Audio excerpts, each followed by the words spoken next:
अंतरायतिमिरोपशान्तये शान्तभावनमचिन्त्य वैभवं तं नरं वपुषि कुञ्जरं मुखे मन्महे किमपि तुन्दिलं महः। शरणं करवाणि शर्मदं ते चरणं वाणिचराचरोपजीव्यं करुणामसृणैः कटाक्षपादैः कुरु माम् अम्ब कृतार्थसार्थवाहम्। शारदा शारदाम्भोजवदना वदनाम्बुजे सर्वदा सर्वदास्माकं सन्निधिः सन्निधिं क्रियात्।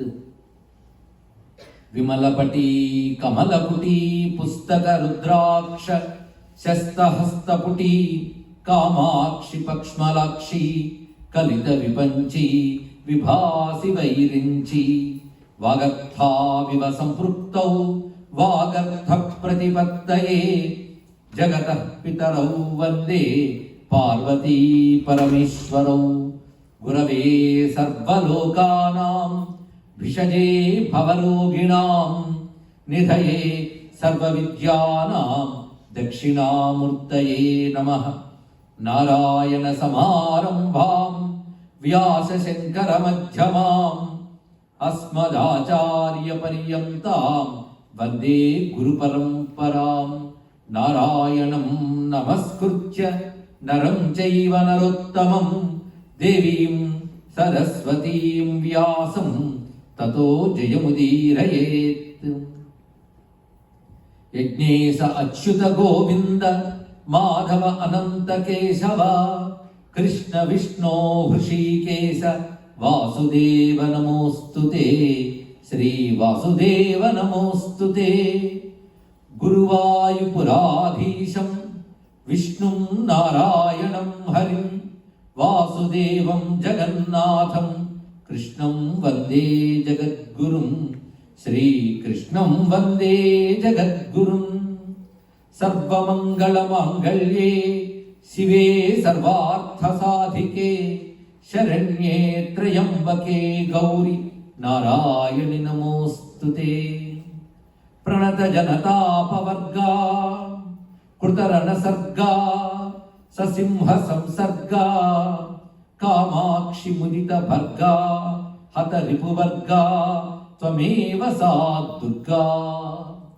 कुंडली कुमारी कुटिले चंडी चराचर सवित्री चामुंडे गुणिनि गुहारिणि गुह्ये गुरुमूर्ते त्वां नमामि कामाक्षि गुरुमूर्ते त्वां नमामि कामाक्षि।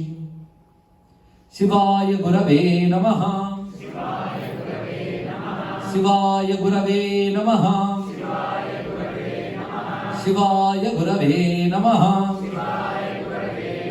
श्रीमात्रे नमः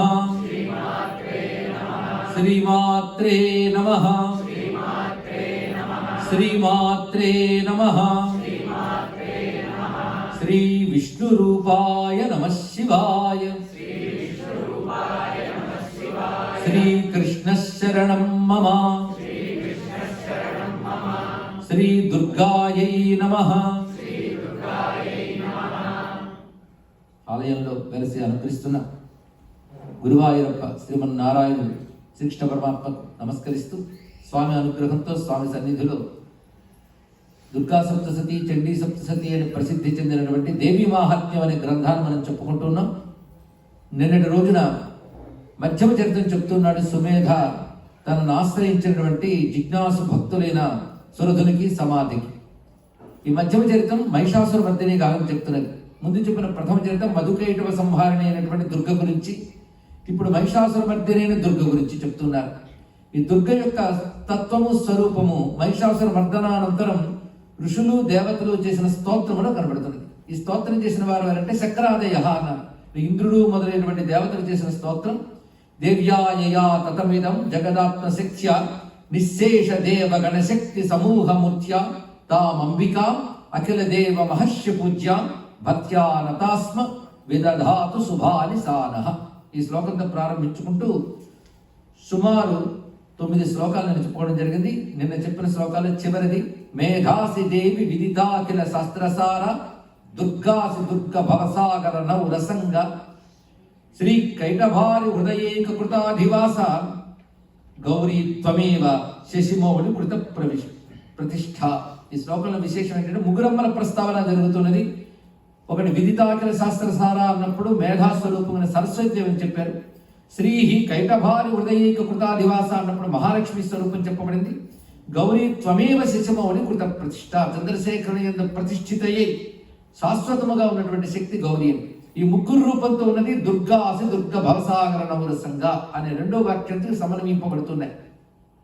అది దుర్గా అంటే ముగురమ్మల మూలపుటమ్మ అని పోతన గారు అనడానికి ఇదే కారణం. ముగురమ్మల మూలపుటమ్మ దుర్గా. దుర్గాతత్వం ఎలాంటిది అంటే దుర్గ భవసాగర నౌహు అసంగ, దాటడానికి వీలు లేని సంసార సముద్రాన్ని సులభంగా దాటించే తల్లి అంటే మోక్షకారిణి అని అర్థం. అది అమ్మవారికి భవతారిణి అని పేరుంది. భవతారిణి నామంతో భారతదేశంలో ఆలయాలు కూడా ఉన్నాయి. ముఖ్యంగా ఉత్కళ దేశం, వంగదేశంలో ఆ ఆలయాలు కనబడతాయి. అమ్మవారికి భవతారిణి అనే దివ్యమైన నామం. తారిణి అంటే దాటించినది. ఇదే తారా అనే మాటలో కూడా మనం శక్తి ఉపాసనలో వింటూ ఉంటాం. వేటి నుంచి దాటిస్తుంటే దాటలేని సంసార సముద్రం, దాని నుంచి కూడా సులభంగా దాటిస్తుంది. అయితే సంసార సముద్రం నుంచి దాటించాలి అంటే అమ్మవారి పడవలా వచ్చింది సంసారంలోకి. ఇది విశేషమైన భావం.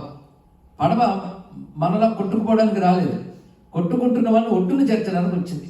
అది అమ్మవారు పడవలా వచ్చారు అంటే సంసారంలో కొట్టుకుపోతున్న వాళ్ళని ఉద్ధరించడానికి తాను సంసారంలోకి వచ్చింది. పడవ నదిలోకి వస్తుంది, ఎందుకు నదిలో ఉన్న వాళ్ళని ఉద్ధరించడానికి. అయితే నది మీద పడవ వచ్చింది, కానీ నది నీరు పడవలోకి వెళ్ళకుండా జాగ్రత్త పడుతున్నట్లుగానే ఈ మాయామయమైన సంసారం నడిపే తల్లి తారిణీ శక్తిగా, మోక్షకారిణీ శక్తి ఉన్నప్పుడు ఆ సంసారపు జంజాటం లోపలికి అంటకుండా ఉంటుంది. అంటే అసంగ అనే మాట వేసి ఇక్కడ. అసంగ అంటే సంసార సంపర్కములేమీ లేనటువంటిది. సంసారంలో ఉన్నది అంటే మనకు గోచరిస్తున్నది. గోచరించే ప్రతిదీ సంసారం కిందకి వస్తుంది. నిజానికి నామరూపాలన్నీ సంసారములే, కానీ అమ్మ ధరించిన నామరూపాలు మాత్రం సంసార మాయా వికారాలతో కూడింది కాదు, సంసారాన్ని దాటించడానికి వచ్చింది కనుక నౌహు అనే ఉపమానం చూపించారు. నౌక వలే. నౌక ప్రవాహంలోకి వచ్చిందంటే తాను ప్రవాహంలో కొట్టుకుపోయిన వాళ్ళతో పాటు కొట్టుకుపోవడం రావట్లేదు, కొట్టుకుపోతున్న ఒడ్డుని చేర్చడానికి వచ్చింది.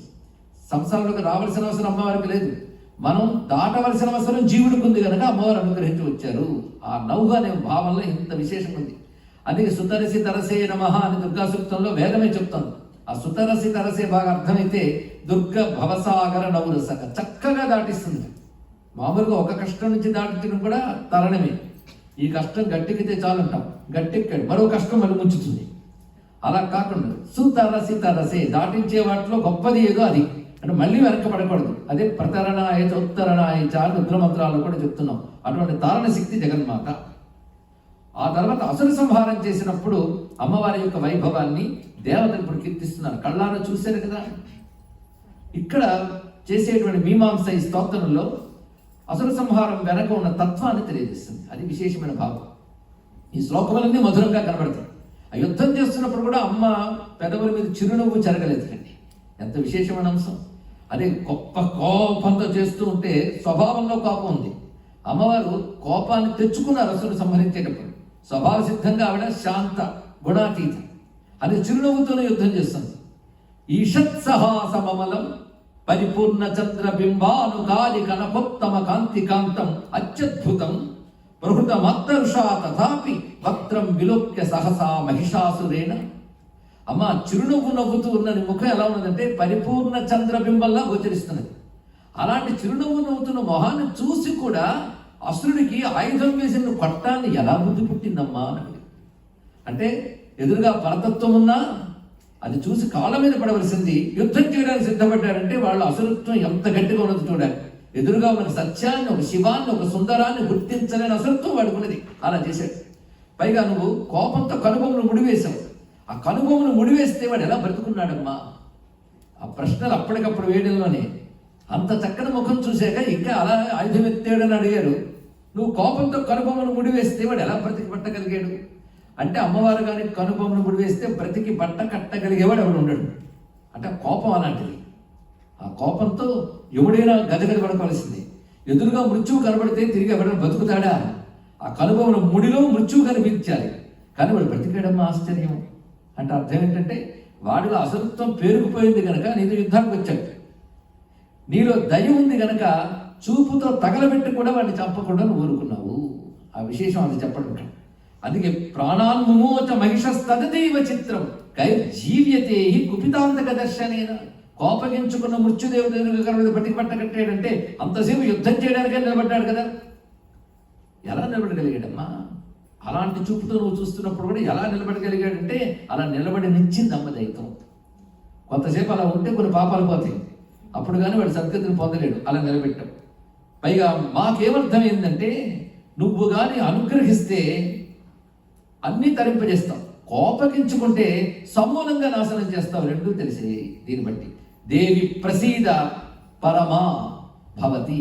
అమ్మా నువ్వు ముందు ప్రసన్నురాలు కమ్ము. ఎందుకంటే నువ్వు ప్రసన్నురాలువైతేనే మేము క్షేమంగా ఉండగలం. నువ్వు కానీ ప్రచండ ప్రతాపాన్ని చూపిస్తే వాడు సమూల నాశనం అవుతాడు. వాడిని కొట్టడమే కాదు, మళ్ళీ వాడు తలెత్తకుండా కొట్టగలవు. సమూల నాశనం అవుతారమ్మా. ఎలాగో అంటే సద్యో వినాశయసి కోపవతి కులాన్ని. నువ్వు కోపం వస్తే సమస్తము నాశనం చేస్తావు. అది మాకు ఇప్పుడు తెలిసిపోయింది. విజ్ఞాతమేతం ఏతత్ అధునైవ యదా సమస్తం నీతం బలం సువిపులం మహిషాసురస్య. మహిషాసురుడు బలం మొత్తం వెళ్ళిపోవడంలో మాకు ఇప్పుడు అర్థమైంది. వాడు ఏం మిగల్చలేదు నువ్వు. దీన్ని బట్టి తెలిసిందంటే నీ చూపు బట్టి అన్నీ ఉంటాయి. నువ్వు ప్రచండంగా చూస్తే శిక్ష, నువ్వు ప్రసన్నంగా చూస్తే రక్ష. ఈ రెండు నీలోనే ఉన్నాయి. కానీ మనం క్షేమంగా ఉన్నామంటే అమ్మ ప్రసన్నత దృష్టి ఉన్నది. క్షేమానికి భంగం ఏర్పడిందంటే ఆ ప్రసన్నత కోల్పోవడం జరిగింది. ఎందుకు అమ్మవారికి కోపం వస్తుంది, ఎందుకు ప్రసన్నత అభావం కలుగుతుందంటే ఆవిడ గురించి ఆవిడ వెండి అనగాడికి కాదు, నీ కర్మల అభావం చెప్పండి. కర్మల బట్టి భగవద్ అనుగ్రహం ఉంటుంది. ఎందుకంటే భగవతుడు రెండు ఉండవు. గీతలో అర్థం చేసుకోవాలి. నమే ద్వేష్యోస్తి కశ్చన. నాకు ఎవరి మీద ద్వేష భావం లేదు. అలాగే వీడి భక్తులను వీడి దగ్గరికి చేర్చడం లేదు. వాళ్ళ కర్మలకి తగ్గ ఫలం ఇవ్వడమే ఈశ్వర కృత్యం. ఈశ్వరుని అర్థం చేసుకోవాలి. ఈశ్వరుడు అన్న ఈశ్వరి అన్న ఒకటే. ఇక్కడ దీని శాస్త్రం ఏం చెప్తుంది అంటే భగవంతుడికి కోపం వస్తుందా అంటే భగవంతుడి కోపానికి కూడా నమస్కారం దండం పెడతాం మనం. కోపానికి దండం పెట్టడం ఏంటంటే ఆ కోపంలో కూడా ఏదో శక్తి ఉంది. అందుకే నమస్తే రుద్రమన్య ఉత్తోత ఇషవే నమః. ఆయన కోపం వస్తే ఇంకోటి బతిమలాడాలి. ఆయన చాలా కోపంగా ఉన్నాడు, నువ్వు వెళ్ళి కొంచెం తలపరచవయ్యాను కదా. ఆయన కోపం వస్తే ఆయన ప్రసన్నుడు అవుతాడు, ఇంకెవడు వెళ్ళక్కర్లేదు ఇక్కడ. ఎందుకంటే కోపం కానీ ప్రసన్నతాభావం కానీ నీ కర్మ వల్ల వచ్చాయి, అంతేగాని ఆయన ఆవేశం వల్ల ఆయనకి రాలేదు. తన ఆవేశం వల్ల తనకు వస్తే ఇంకోటి రావాలి చల్లపరచడానికి. అది రెండూ నిజానికి లేవు. మరి ఎందుకు కోపం వస్తుంది అంటే తానే శాస్త్రముఖంలో చెప్తున్నాడు. శృతి స్మృతి మమైవాజ్ఞ ఇస్తాముల్లంఘయిష్యతే. శృతి స్మృతులు నా ఆజ్ఞలు, అంటే ధర్మం అనేది నా శాసనం. ఈ ధర్మంలో అనువర్తించే వారికి నేను ప్రసన్నుడిని అవుతాను. ఎవరు ధర్మం తప్పుతారో వారి పట్ల నేను ప్రచండుడిని అవుతాను. అప్పుడు వారి నా కోపానికి గురవుతారు. దాన్ని బట్టి ఆ కోప ఫలం వాళ్ళు అనుభవించక తప్పదు. ఈ భావం ఇక్కడ చూపిస్తున్నారు ఈ స్తోత్రం ద్వారా. అందుకే నువ్వు ప్రసన్నురాలువైతే అందరూ క్షేమంగా ఉంటారు. కానీ దేవి ప్రసీద ముందు అడగాలి, ప్రసన్నురాలు అమ్మ అని. నువ్వు ప్రసన్నత లేకపోతే సమూల నాశనం అవుతావు అనడానికి నువ్వు పైనుంచి సాక్షిభూతంగా చూసే ఇంతవరకు. నీ దివ్య సౌందర్యాన్ని చూసి ఎంత భక్తి పరవశులమైపోయామో, నువ్వు చేసిన యుద్ధం ద్వారా తేడాలు వస్తే ప్రమాదం, జాగ్రత్తగా ఉండాలన్న విషయం మాకు అర్థమైంది. ఇక్కడ ఆ రాక్షసులకు అదే కదా జరిగింది. దీన్ని బట్టి నువ్వు ప్రసన్నంగా చూస్తేనే లోకంలో రాణింపు అనేది ఉంటుంది. అంటే ఇవాళ మనం క్షేమంగా ఉన్నాము అంటే అమ్మ చల్లని చూపు వల్ల అని ప్రతిరోజు అనుకుంటూ ఉంటే ఆ చల్లని చూపు స్థిరంగా ఉంటుంది. భగవత్ కృపను గుర్తించడమే గొప్ప భక్తి అంటే. అంతేగాని భక్తిగా ఉన్నప్పుడు భగవత్ కృప చూపిస్తాడు అనుకోవద్దు. భగవత్ కృప ప్రసరిస్తూ ఉంటుంది. గుర్తించగలిగితే భక్తులు, గుర్తించకపోతే నాస్తికుడు, అంతే తేడా. అదే తే సమ్మత జనపదేషు ధనాని తేషాం యశాంసి నచ సీదతి ధర్మవర్గ ధన్యాస్తయేవ నివృతాత్మజ భృత్యదార ఏషాం శతాభ్యుదయదా భవతి ప్రసన్న. ఇందులో చెప్తున్నది ఏంటంటే నువ్వు ఎవరి పట్ల ప్రసన్నురాలు అవుతావో వాళ్ళు అనేక ప్రాంతాల్లో కీర్తి పొందిన వాళ్ళు అవుతారు, ధనవంతులు అవుతారు. వాళ్ళకి బంధువర్గం కానీ ధర్మవర్గం కానీ వదలవు. కొన్ని పాఠాల్లో నచసీదతి బంధువర్గ ఉంది, కొన్ని పాఠాల్లో నచసీదతి ధర్మవర్గ ఉన్నది. రెండూ ఒకటే కానీ ధర్మవర్గం బాగుంది. అంటే అమ్మవారి అనుగ్రహం ఉంటే వాడు ధర్మములు విడిచిపెట్టవు. అంటే ధర్మం చేయాలని బుద్ధి పుడుతుంది, ధర్మం చేసే అవకాశం వస్తుంది, ధర్మాన్ని ఆచరిస్తాడు. మూడు ఉండాలి. ధర్మం చేయని బుద్ధి ముందు ఉండాలి, ధర్మం ఆచరించడానికి అవకాశం ఉండాలి, ఆచరించాలి. ఈ మూడు ఉండాలంటే భగవత్ కృప ఉండాలి. కానీ ధర్మం చేస్తే భగవత్ కృప ఉంటుంది అని ఒక మాట అయితే, భగవత్ కృప లేనిది ధర్మం చేసే బుద్ధి కూడా పుట్టదు. ఇది తెలుసుకోవాల్సింది. అదే మనం ధర్మం చేయగలిగినంటే నేను ధర్మం చేశాను కనుక అమ్మవారు అనుగ్రహించారని అనకూడదు. అమ్మ అనుగ్రహం వల్ల నేను ధర్మం చేయగలిగాను అనుకోవాలి. ఆలోచన అలా మారాలి. ఇక్కడ అంటే రాక్షసుడిగా ధర్మం చేసి బుద్ధి పట్టదు, ఎందుకంటే వాళ్ళ అనుగ్రహం లేదు. ఎందుకు అనుగ్రహం లేదు అంటే వాళ్ళ పాప సంస్కారం అలా ఉన్నాయి కనుక వాళ్ళకి లేవు. ఇది గమనించవలసింది. అందుకు నువ్వు ప్రసన్నురాలు అయితే వాళ్ళకి జనపదేశు అనేక ప్రాంతాల్లో, మానవులు నివసించే ప్రాంతాల్లో వాళ్ళు సంపన్నులు అవుతారు, కీర్తిమంతులు అవుతారు, రకరకాల కీర్తులు వాళ్ళకి లభిస్తాయి. అందుకే తేషాం యశాంసి అనగా వాళ్ళ కీర్తులు లభిస్తాయి. నచసి ఇతతి ధర్మవర్గ, ధర్మ సమూహములు వారిని విడిచిపెట్టవు, బంధువులు విడిచిపెట్టరు. బంధువులందరూ ఆత్మీయంగా వచ్చారు అంటే అమ్మవారి కృప ఉంటేనే, లేకపోతే ఒక్కడు పలకరించేవాడు దొరకడు. అది ఒకడు పలకరిస్తున్నాడు అంటే ఆ భాగ్యం లభించింది. జనబలం కూడా చాలా అవసరమే. అందుకే ఆత్మీయులు సమకూరడం కూడా అమ్మవారి అనుకరమే. ఇవన్నీ గుర్తించాలి. ముందు ఉన్న సంపదలు గుర్తించగానే సంపదల కారణం కృప గుర్తు రావాలి. కానీ ఒకప్పుడు పుణ్యేసి విశేషం వల్ల అమ్మ కృప లభించి, కృప వల్ల ఇవి లభించగానే ఇవి నా నిర్వాకాలు అని వాటి పట్ల అహంభావం ఏర్పడిందా కొన్నాళ్ళు దెబ్బతినే ప్రమాదం ఉంది. నిరంతరం అమ్మ కృప ఎలా ప్రసరిస్తుందో గమనించుకోవాలి.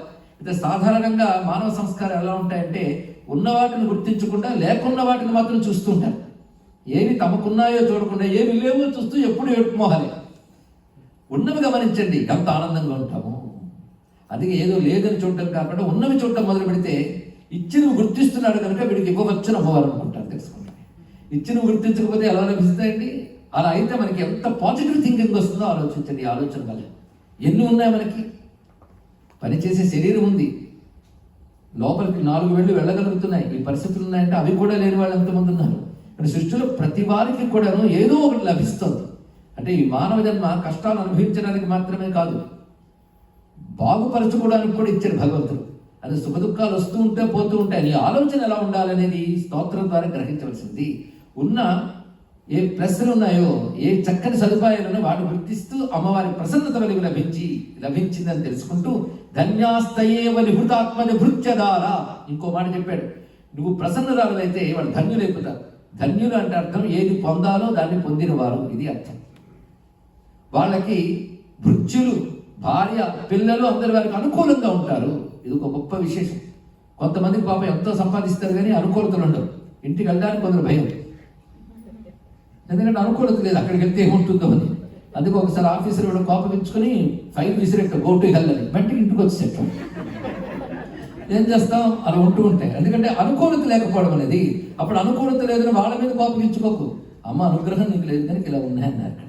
కానీ భగవద్ అనుగ్రహం వల్ల అందరూ అనుకూలిస్తారు. అనుగ్రహం దూరం అయితే నిన్ను అనుకూలించిన వాడు కూడా ప్రతికూలుడైపోతాడు. అందుకే మన నిర్వాకాలు ఏమీలు కాలం సాగుతున్నంత కాలం మన నిర్వాకం అనుకుంటాం, ప్రతికూలిస్తే దేవుడే చేసాడంటాం. ఇది బాధ. అప్పుడు దేవుడు చేశాడు అన్నాం, తెలుసుకోండి బాగున్నప్పుడు. అప్పుడు ఇప్పుడు కూడా భగవద్ అనుగ్రహమే. అక్కడ పాపానికి శిక్షారూపాల అనుగ్రహం, ఇక్కడ పుణ్యానికి రక్షారూపాల అనుగ్రహం తెలుసుకోవాలి. ఇక్కడ కర్మ్యాణి దేవి సకలాని సదేవ కర్మాణ్యత్యాదృత ప్రతిదినం స్మృతి కరోతి. ఇక్కడ ఈ 2 శ్లోకములు చాలా గట్టి ఇచ్చారు. 14-15 శ్లోకములు. ధర్మ్యాని దేవి సకలాని సదైవ కర్మాణి అత్యాదృత ప్రతిదినం సుకృతి కరోతి. స్వర్గం ప్రయాతి చ తతో భవతి ప్రసాదాత్ లోకత్రయేపి ఫలదానుదేవితేన. అమ్మ నీ కృప వల్ల సుకృతి, సుకృతి అంటే పూర్వపుణ్య విశేషములు కలవాడు అంటే ఒక పవిత్రమైన కర్మే పుణ్యం అంటే మంచి పని. ఈ మంచి పనులు చేసిన వాడి పట్ల అమ్మ అనుగ్రహం వస్తుంది. ఇప్పుడు మంచి పని వల్ల సుఖం వచ్చిందా? అమ్మ అనుగ్రహం వల్ల వచ్చిందా? ఇక్కడ ఆ మాట తెలుసుకోవాలి. సుకృతి కరోతి అన్నాడు. సుకృతి అంటే మంచి పనులు చేసిన వాడు అంటే పుణ్యాత్ముడు. వాడికి ప్రతిదినం భవతి ప్రసాదాత్ నీ యొక్క అనుగ్రహం చేత అన్నాడు ఇక్కడ. నీ యొక్క అనుగ్రహం చేత లభించింది అన్నాడు ఇక్కడ. అంటే సుకృతి అవ్వడం వల్ల లభించిందా, అనుగ్రహం వల్ల లభించిందా అంటే సుకృతి అయిన వాడికి అనుగ్రహం లభించింది, అనుగ్రహం వల్ల వాడు చేయగలుగుతున్నాడు. ఇక్కడ అమ్మ అనుగ్రహం ఉన్నవాడు, పూర్వపుణ్య విశేషం ఉన్నవాడు ప్రతిదినం ప్రతిరోజు సత్కర్మలని ధర్మాలని ప్రీతిగా ఆచరిస్తాడు. ఈ మాట చాలా గొప్ప విశేషం. మన పురుషార్థాలు వినేటప్పుడు అర్థకామాలు అంటాం. అర్థకామాలు పురుషుడు సాధించవలసినది అని పురుషార్థం. అర్థకామాలంటే మీ అందరికీ తెలుసు కదా, ఉదయం లేచెత్తుకుని సాయంత్రం వరకు తాపత్రయపడేది ఆ 2 కోసం అర్థకామాలు. కానీ అర్థకామాలే సాధించాలని చెప్పలేదు. ధర్మం ఒక మాట చెప్పారు, ధర్మం కూడా సాధించవలసింది. అర్థకామాల కోసం ఎంత తాపత్రయపడతావో ధర్మ సాధన కోసం అంత తాపత్రయపడాలి అనే మాట అక్కడ. తాపత్రయం అంటే ప్రయత్నం. ఎంతమంది చేస్తున్నారండి ప్రయత్నం? ఎందుకంటే ఇదివరకు చేసిన ధర్మం బట్టి కూడా అర్థకామాలు లభిస్తున్నాయి. ఆ ధర్మం సహాయం లేకపోతే ఎంత గింజుకున్న అర్థకామాలు లభించో తెలుసుకోండి. అయితే ఆ ధర్మం వల్ల వచ్చింది అనేది మర్చిపోయి ఈ అర్థకామ లాలసలో కూడా అధర్మం చేస్తే తర్వాత జన్మలకు కూడా ఇవి మిగలవు. మోక్షం దాకా తర్వాత చూసుకున్నాం, నరకాదులు ఆహ్వానిస్తాయి. అందుకే ఒక ధర్మాన్ని ఆచరిస్తున్నామన్నప్పటికీ కూడా మొదట సుకృతం ఉండాలి జన్మలో. రెండవది అమ్మవారి అనుగ్రహం. దీన్ని బట్టి అమ్మ కర్మఫల ప్రదాయిని. ఆవిడకి ఇష్టం వచ్చినప్పుడు కొందరిని ప్రసన్నం, కొందరిని కోపంగా చూడటం కాదు. భగవంతుడు కూడా ఒకరి పట్ల ప్రేమ, ఒకరి పట్ల ద్వేషం చూపిస్తే భగవంతుడు ఎలా అవుతాడండి? సమానత్వం. సమానత్వం అంటే అందరి పట్ల ప్రసన్నం అయిపోవడం, అది కూడా సమానత్వం కాదు. సమానత్వం అంటే ఎవరి కర్మకు తగ్గ ఫలం ఇవ్వడమే సమానత్వం. అది భగవంతుడి యొక్క సమానత్వం. ఒక్క స్తోత్రాన్ని తెలుసుకుంటే ఎంత భగవత్ తత్వం మనకు అర్థమవుతుందో తెలుసుకోవాలి. అది సుకృతి ప్రతిదినము ధర్మాన్ని అతి ఆదరంగా చేస్తాడమ్మా నీ కృప ఉంటే. ధర్మాన్ని ఎలా ఆచరించాలి? అతి ఆదరంగా. 4 దెబ్బలు తిన్నాక ధర్మం చేయకపోతే బాధపడుతుంది, ఏం ప్రమాదాలు వస్తాయని చాలా భయపడుతూ ధర్మం చేస్తారు. భయపడుతూ ధర్మం చేయకండి, ప్రేమగా చేయండి ధర్మాన్ని. కానీ ధర్మాన్ని ఎలా చేయాలి? అత్యాదృత సదైవ కర్మాని అత్యాదృత. సదైవ అంటే సద్రూపమైన కర్మలను మాత్రమే, సత్కర్మల్ని మాత్రమే అత్యంత ఆదరంగా పుణ్యాత్ముడు నీ కృప చేత చేస్తాడు తల్లి. అటువంటి వాడికి లోకత్రయేపి ఫలదా స్వర్గం ప్రయాతి. వాడు స్వర్గానికి వెళతాడు. స్వర్గానికే కాదు, ఏ లోకానికైనా, ముల్లోకాల్లో కూడా సుఖం ఉంటాడు. స్వర్గానికి వెళితేనే కాదు, అన్ని లోకాల్లో సుఖం ఉంటాడు. అది స్వర్గం ప్రయాతి తతో భవతి ప్రసాదా లోకత్రయేపి ఫలదా అనుదేవతేన. అటువంటి వాడు స్వర్గాన్ని పొందుతాడు. అంటే ధర్మాన్ని ఆచరిస్తే స్వర్గం లభిస్తుంది. అయితే ధర్మాన్ని ఆచరించితే అమ్మ కృప లభిస్తుంది. కానీ ధర్మం ఆచరించాలని ప్రీతి ముందు కలగాలి. ప్రీతితో ఆచరిస్తే ఆ ఫలం అమ్మవారి అనుగ్రహంలో లభిస్తున్నది. ఇది చెప్పడంలో విశేషమైన స్వర్గం అంటే ఇతరుల మతాల్లో చెప్పినట్లు స్వర్గానికి వెళ్ళగానే అప్సరసలు ఏవో పానీయాలను ఇచ్చి పిలుస్తారు. అందుకు నువ్వు ఇక్కడ ఏ పాపాలు చేసినా పర్వాలేదు, కానీ మా వాడిని నమ్ము, తప్పకుండా నీ స్వర్గంలో ఇన్విటేషన్ ఉంటుంది అని చెప్పగానే తన మతం తప్ప ఇంకొకరిని హింసించడమే ప్రధానంగా పెట్టుకుంటూ స్వర్గంలో అప్సరసలు పిలుస్తారని ఇక్కడ వీడు పాపాలు చేస్తూ ఉంటాడు. అలాంటి మతాలు చాలా ఉన్నాయి దేశంలో, ప్రపంచంలో. కానీ సనాతన ధర్మంలో స్వర్గం అంటే ఒక లోకం కాదు, ఇది తెలుసుకోవాలి. ఇక్కడ వేదం స్వర్గం అనే శబ్దం ఎలా వాడిందంటే ఎక్కడ దుఃఖం ఈషన్మాత్రము కూడా ఉండదో, దుఃఖ స్పర్శ లేని సుఖం ఉంటుందో దాని స్వర్గం అని పేరు అన్నాడు. స్థితి ఇది అర్థం చేసుకోవాల్సింది. ఎందుకంటే మనం ఏ సుఖం అనుభవించినా పక్కన దుఃఖం పొంచి ఉంటుంది. అక్కడ అలాంటి భయం లేదు, లోటు లేని ఆనందం ఉంటుంది, స్వర్గం అన్నారు ఇక్కడ. అలాంటి ఆనంద భోగ స్థితి పుణ్యం ఉంటేనే ఉంటుంది. ఆ పుణ్యాన్ని ఏదో ఏడుపుతోనో భయంతోనో చేయకుండా ఆదరంగా చేయాలి. ఆదరంగా చేయాలంటే అమ్మ అనుగ్రహం ఉండాలి. నీ అనుగ్రహం వల్ల సత్కర్మను ఆచరిస్తాడు, సద్గతులు పొందుతాడు. ఇది మొదట తెలుసుకోవాల్సింది. ముందు సద్గతులు, తర్వాత ఇది మోక్షం. ఎందుకంటే మోక్షం గొప్పదని అందరూ నేను అనుకుంటారు, కానీ మోక్షం అంత తేలిక కాదు. కోట్లలో ఒకడికి మోక్షం అంటే అర్థమవుతుంది. కోట్లలో ఒకడికి మోక్షం అంటే అర్థమవుతుంది. అర్థమైన కోట్లలో ఒకడు దానికోసం ప్రయత్నం చేస్తాడు. ప్రయత్నించిన కోట్లలో ఒకడు పొందుతాడు. ఇది తెలుసుకోవాల్సింది. ఒకవైపు నరకద్వారాలు తెరచి ఉంటే మోక్షం గురించి కబుర్లు పెడితే లాభం లేదు. ఇక్కడ నువ్వు దాని నుంచి బయటపడే ప్రయత్నం చేయాలి. దాని నుంచి బయటపడాలి అంటే ప్రీతిగా ధర్మాచరణ చేయాలి. అమ్మ అనుగ్రహాలు చేయగలుగుతావు. కానీ ధర్మం ఆచరించాలన్నా అమ్మ అనుగ్రహం ఉండాలి. కొంతమందికి ధర్మాలు తెలుసు, చేయాలనుకుంటారు, కానీ చేయడానికి అవకాశాలు ఉండవు. ఒకటి పాపం దానం చేయాలని చాలా కోరుకుంది, దరిద్రం ఉంది. బహుశా దరిద్రం ఉండడం వల్లే కోరుకుందేమో, ధర్మం ఉంటుందో లేదో తెలియదు ఇక్కడ. అయితే వాడికి కోరుకుంది దానం చేయాలి, సత్కర్మ. ఎందుకంటే దానం వల్ల ఎన్నో కర్మలు క్షయమవుతాయండి. దానం గొప్పది, కానీ దానం చేస్తేనే బాగుపడతాడు. కానీ దానం చేయడం ధనం లేదు అంటే వాడికి అవకాశం లేదని అర్థం కదా. కనుక ధర్మాన్ని చెయ్యాలని అవకాశం దొరకడం కూడా అమ్మ అనుగ్రహమే. అది ప్రీతిగా చేయాలి, బుద్ధి పుట్టడం కూడా అమ్మ అనుగ్రహమే. ఇలా ఉన్నవాడు నీ ప్రసాదం వల్ల, అంటే మన కర్మ చేసే కనుక మనకు ఆ సద్గతి అనడానికి లేదు. వీడు కర్మ చేసినా ఆ కర్మకి ఫలప్రదాయం అమ్మ కృప ఉండాలి. ఇది తెలుసుకోవాలి. ఇది ఉపదేశ సాధనలో రమణ మహర్షి కూడా కర్మ వల్లే ఫలితం వస్తుంది అనుకోకు, కర్మ కింఫలం కర్మ తజ్జడం అన్నాడు. జడమైన కర్మ ఫలం ఇవ్వదు, ఫలప్రద ఈశ్వరుడు ఉన్నాడు. అది కర్మ మీమాంసలో నీ కర్మే నీకు ఫలం ఇస్తుంది, కర్మ మీమాంస. కానీ కర్మ జడం, అది ఫలం ఇవ్వదు. దానికి ఈశ్వరుడు అనుగ్రహం వల్లనే వస్తుంది. కానీ ఈశ్వరుని అస్తిత్వాన్ని గౌరవించాలి. అది కర్మాచరణ చేస్తున్న ప్రతిసారి నేను కర్మ చేసేనని అహంకారం, ఈ కర్మ వల్ల ఫలం గ్యారంటీ అనేటువంటి అహంకారం విడిచిపెట్టి కర్మ చెయ్యగలుగుతున్నదే కృప వల్ల, దీనికి ఫలం కూడా కృప వల్లే, చేసే అవకాశం కూడా అమ్మ కృప వల్లే అని భావించి చెయ్యాలి అని స్తోత్ర రూపంలో మనకి దేవతలు బోధ చేస్తూ ఉన్నారు. అయితే స్మరణ మాత్రం చేతనే అమ్మ అందరినీ అనుగ్రహిస్తుంది. ఆలస్యం మనదే. దుర్గే స్మృత హరసి భీతిమశేష జంతో స్వస్థై స్మృత మతిమతీవ శుభాం దదాసి దారిద్ర్య దుఃఖ వైహారిణి కత్వధన్య సర్వోపకారకరణాయ సదార్ద్ర చిత్త.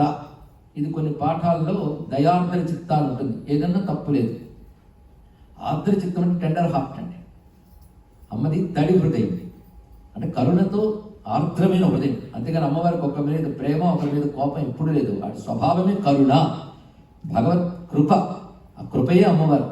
అందుకే జగత్రాతుం శంభోర్ జయతి కరుణ కాచి దరుణ అని సౌందర్యలహరిలో కూడా అంటున్నాం. మూకగా అంటాడు, కాంచి కంపా తీరంలో కరుణ తిరుగుతోంది అన్నాడు ఆయన. అరుణ లలిత తిరగట్లేదు, కరుణ తిరుగుతోంది అన్నాడు. అమ్మ అంటేనే కరుణ, కరుణ తప్ప మనకు కాదండి. ఆ తల్లి అది గొప్ప భావన. అటువంటి కరుణ సదార్ద్ర చిత్త, ఎప్పుడు ఆర్ద్రమైన చిత్తమే ఆమెకి. అది నువ్వు యుద్ధం చేసిన దానిలో మాకు కనబడిపోయింది. కోపంగా కనబడ్డా దాని వెనకాల కరుణను చూస్తాం.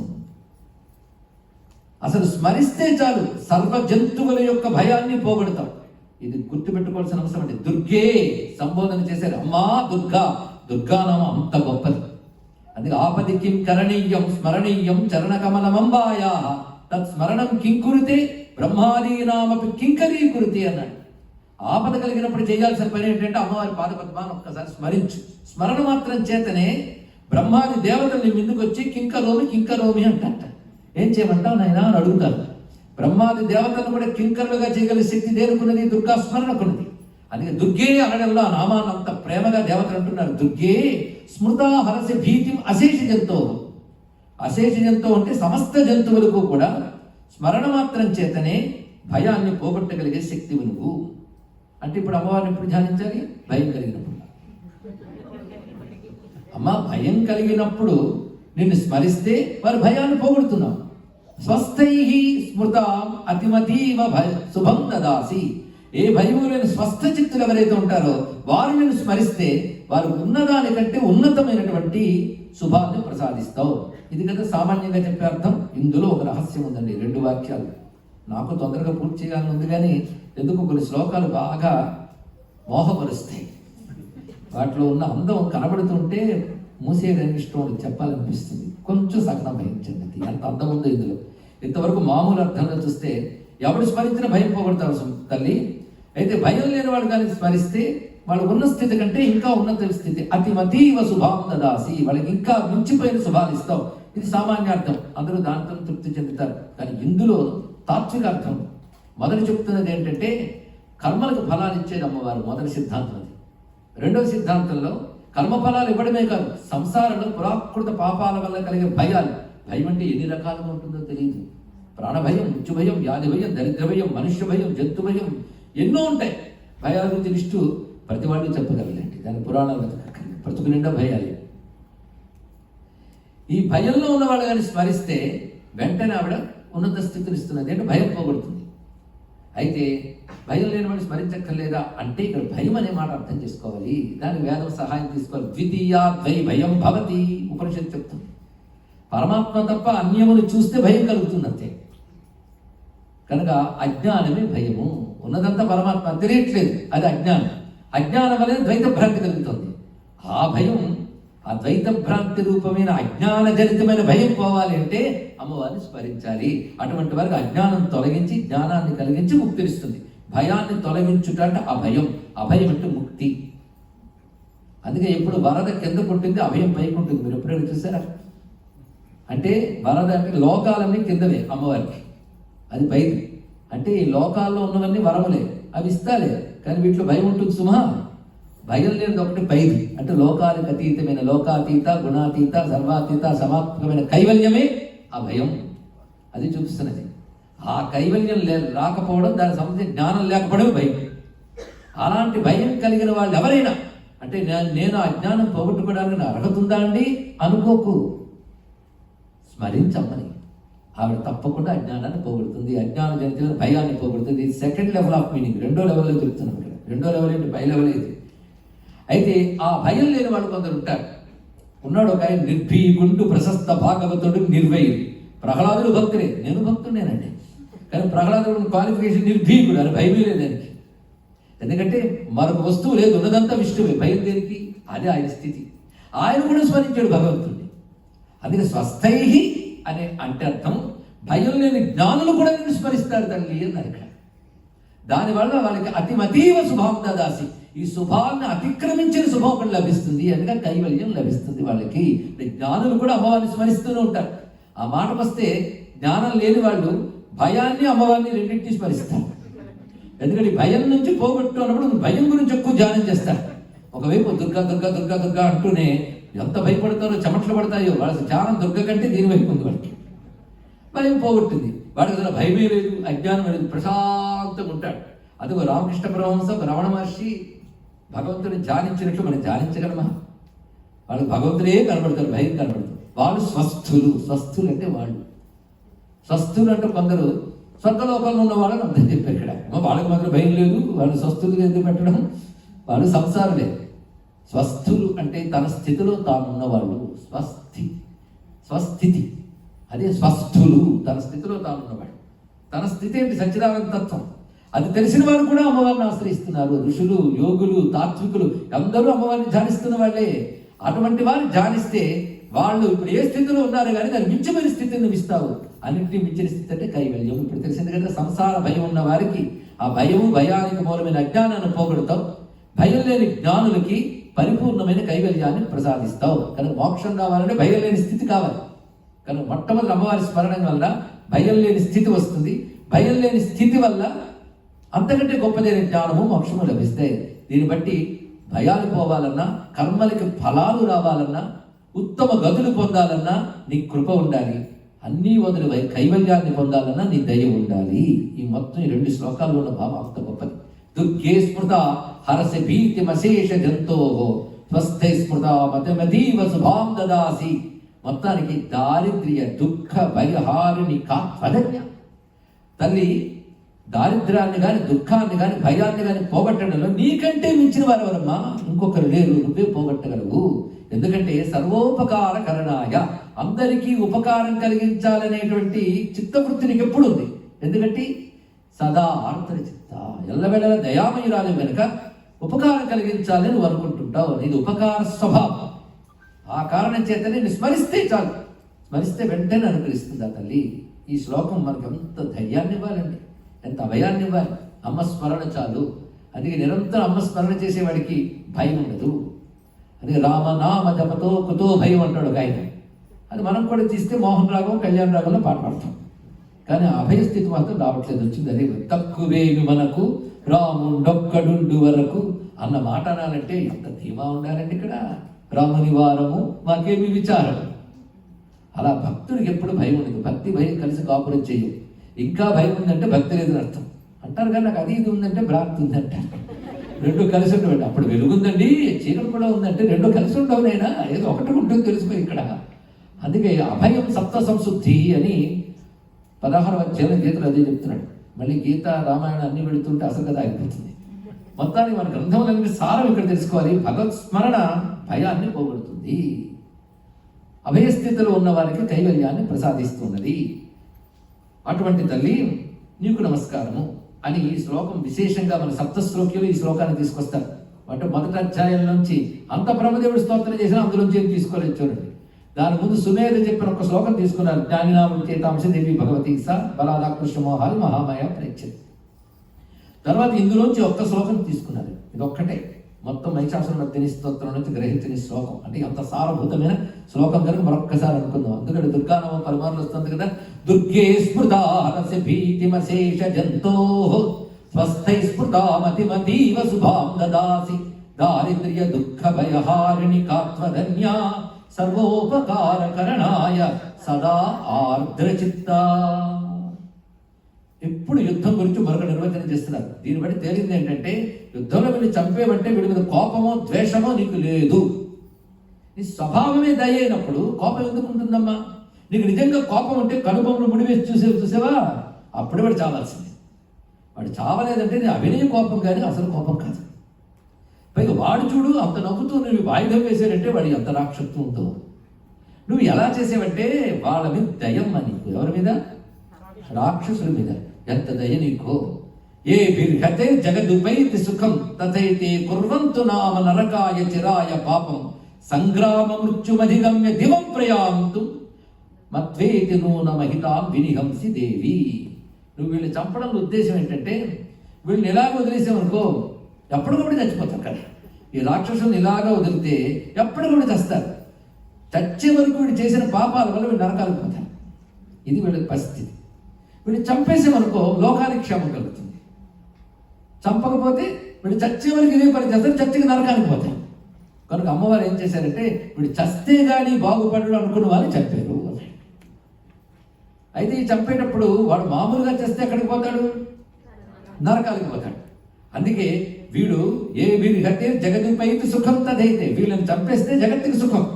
వీడు ఎక్కడికి పోతాడు? కుర్వంతు నామ నరకాయ చిరాయ పాపం. వీడు బతుకంతా పాపం చేశాడు కనుక రాక్షసుడు పరహింసే పాపం మరొకటి ఏమున్నదండి. ఇతరుల మీద దాడి చేయడం, ఇతరుని హింసించడం, అది అంతకంటే పాపం మరి ఉంది. ఆ పాపాన్ని చేశారు, లోకత్రయానికి కంటకులయ్యారు. కానీ వీళ్ళు పాపానికి రాసి పెట్టున్నవేంటి? నరకాలు. వీళ్ళని చంపేయడం వల్ల లోకం క్షేమంగా ఉంటుంది. వీళ్ళు చచ్చిపోతే నరకానికి పోతారు కనుక అయ్యో వీళ్ళు నరకానికి పోతారు అని చెప్పి యుద్ధం ఒకటి కల్పించి యుద్ధంలో వాడిని చెప్పాం. ఎందుకంటే ఎటువంటి వాడైనా సరే యుద్ధంలో కానీ మరణిస్తే వాడు వీరస్వర్గాన్ని అలంకరిస్తాడు. అది యుద్ధంలో చావడం సామాన్య విశేషం కాదు. అది కర్ణుడు అంటాడు కృష్ణుడితో, కృష్ణుడు నువ్వు ఒక్కడి విడివి వచ్చేస్తే యుద్ధం అయిపోతుంది అయ్యా, నీకు తెలిసి నాతో చెప్తున్నావు కానీ యుద్ధం జరగాలనే నువ్వు కోరుకుంటున్నావు, లేకపోతే నీ రాయబారం ఫెయిల్ అవుతుందో స్వామి. నీ రాయబారం అసలు ఉద్దేశం మాత్రం యుద్ధమే. నేను అదే కోరుకుంటున్నాను. పైగా వీళ్ళందరూ యుద్ధంలో నీ సమక్షంలో చావడానికే పుట్టిన వాడు వీళ్ళందరూ. ఆ యుద్ధం మీద చక్కగా జరగనివయ్యా. ఎందుకంటే క్షాత్రమున్న వీళ్ళందరూ రోగాలతో పోయే కంటే యుద్ధంలో వీరులుగా పోతే వీరస్వర్గాన్ని అలంకరిస్తారు కదా అంటాడు కర్ణుడు. ఇది గొప్ప మాట ఇక్కడ. అది యుద్ధం సంగ్రామ మృత్యుమధిగమ్య దివం ప్రయాత్తు. సంగ్రామ మృత్యువుగానే వీళ్ళకి వస్తే స్వర్గాన్ని వెళ్తారు. అయితే స్వర్గం కంటే గొప్ప స్థితి వీడికి వస్తుంది. మామూలు యుద్ధంలో పోతే వేరే విషయం. నీతో యుద్ధం చేస్తున్నారు. నీతో యుద్ధం చేస్తున్నప్పుడు వాళ్ళ భాగ్యం ఎంతంటే చూడగానే తగలెట్టకుండా కాసేపు వాళ్ళని చూస్తున్నావు. కాసేపు నువ్వు వాళ్ళని చూస్తున్నావు అంటే కాసేపు నిన్ను వాళ్ళు చూశారు. కాసేపు అమ్మవారిని అలా చూస్తున్నారంటే వాళ్ళు ఇంతవరకు చేసిన పాపాలు ఎన్ని దగ్ధమైపోయి ఉంటాయో. కనుక వాళ్ళ పాపరహితులు చేసే ప్రాసెస్ అక్కడ చేస్తున్న యుద్ధంలో ఆ యుద్ధానికి డిస్క్రిప్షన్ అంత గొప్పగా ఇస్తున్నారు కదా. అలా వాళ్ళని చూస్తున్నారు. లేకపోతే ఇలా చూస్తే తగలబెట్టేదానివి ఇంకా వాడు తగలబడేలా చూడలేదు. అది ఇక్కడ దానితో వాళ్ళు కొట్టే స్వభావం ఉన్నప్పటికీ కూడా నువ్వు వాళ్ళ ముందు నిలబడగానే కొన్ని పాపాలు పోయాయి.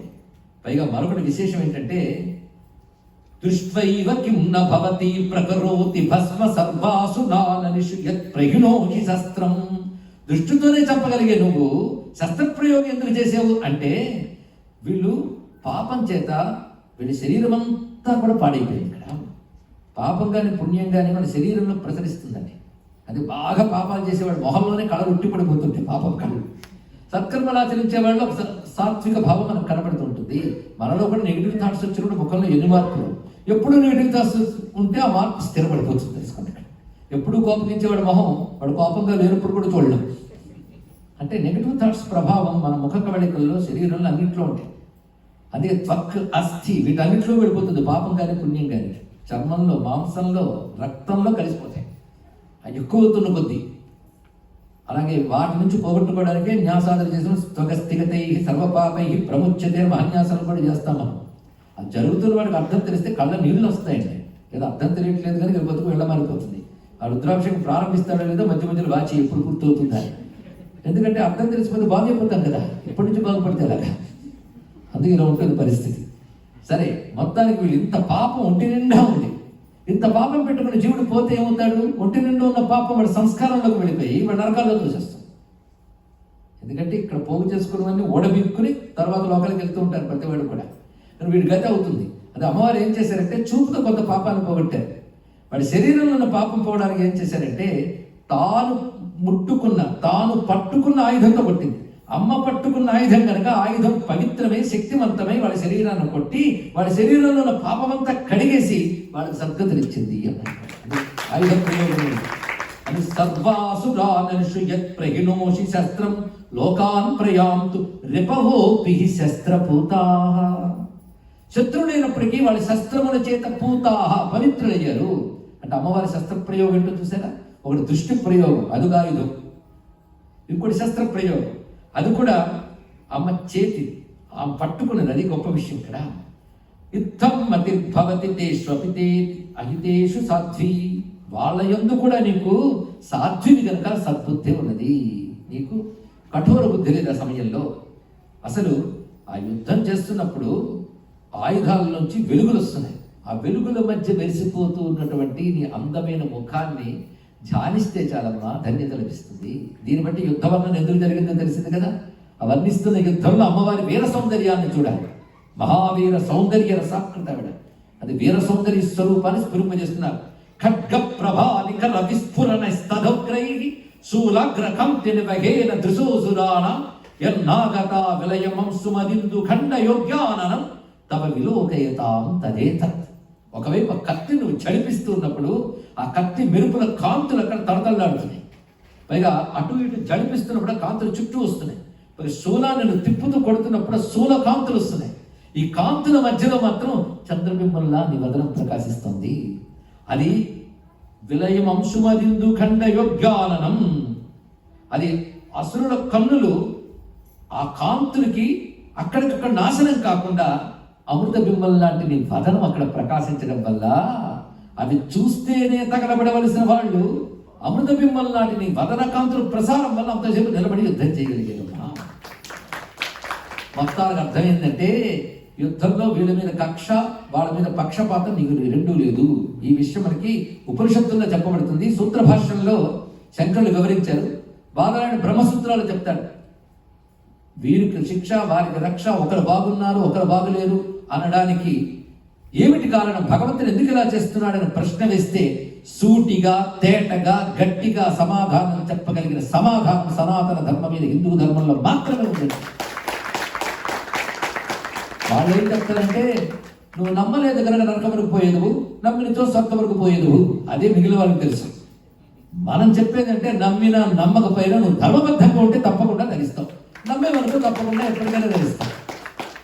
అది అంటే వీడిని నమ్మితే నరకం, వాడిని నమ్మితే స్వర్గం అని చెప్పారంటే అది రాజకీయ పార్టీ లాగా ఉంటుంది. వీడి కోటేస్తే బాగుంటే వాడు కోటేస్తే పెద్ద బాగోలేవు అన్నట్టు. రాజకీయ మతాలు అలాగే ఉంటాయి, కానీ ధర్మ మతాలు ఉంటాయి. అది ఇలా మాట్లాడుతుంది. ఎందుకంటే కర్మను అంగీకరించలేనివి ఎప్పుడు కూడా ధర్మాన్ని చెప్పలేవు. ఒకప్పటి కర్మ మరొక జన్మలో క్యారీ అవుతుందని చెప్పగలిగే ధర్మం ప్రపంచంలో ఒకటి. సిద్ధాంతరీత్యా జన్మలను అంగీకరించే మతం హిందూ మతం. సిద్ధాంతరీత్యా జన్మలను అంగీకరించని మిగిలినవి, అది అందరికీ తెలిసింది. అటువంటిప్పుడు సుఖం దుఃఖానికి కారణం ఏమని అడిగితే ఆ భగవంతుడు కూడా పరమ దుర్మార్గుడే ఉంటాడండి. కొందరు సుఖం కొందరు దుఃఖం ఇచ్చడం దుర్మార్గుడేగా. కానీ సుఖం దుఃఖం నీ కర్మలను అనుసరించి ఇస్తున్నాడు అంటే అబ్బాయి ఎంత గొప్పవాడు అనిపిస్తుంది.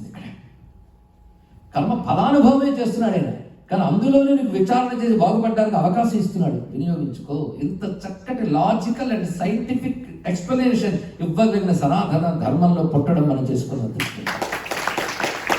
ఆ ఈశ్వర స్వభావం ఏంటి, ప్రకృతిలో కర్మలు ఏమిటి, తర్వాత గతులు ఏమిటి, గతుల్లో ఎన్ని భేదాలు అన్ని ఈ శ్లోకాల్లో ఉన్నాయి. చూడండి ఎంత విశేషమైన అంశం. విచారణ చేస్తే ఎంత జ్ఞానాన్ని అందిస్తున్నారు. అందుకే ఈ గ్రంథం అంత పరిపూర్ణ గ్రంథం కావడానికి కారణం ఈ విచారణ వల్లనే. దుర్వృత్త వృత్త శమనం తవదేవి శీలం. నీ స్వభావం మాకు ఇప్పుడు అర్థమైంది.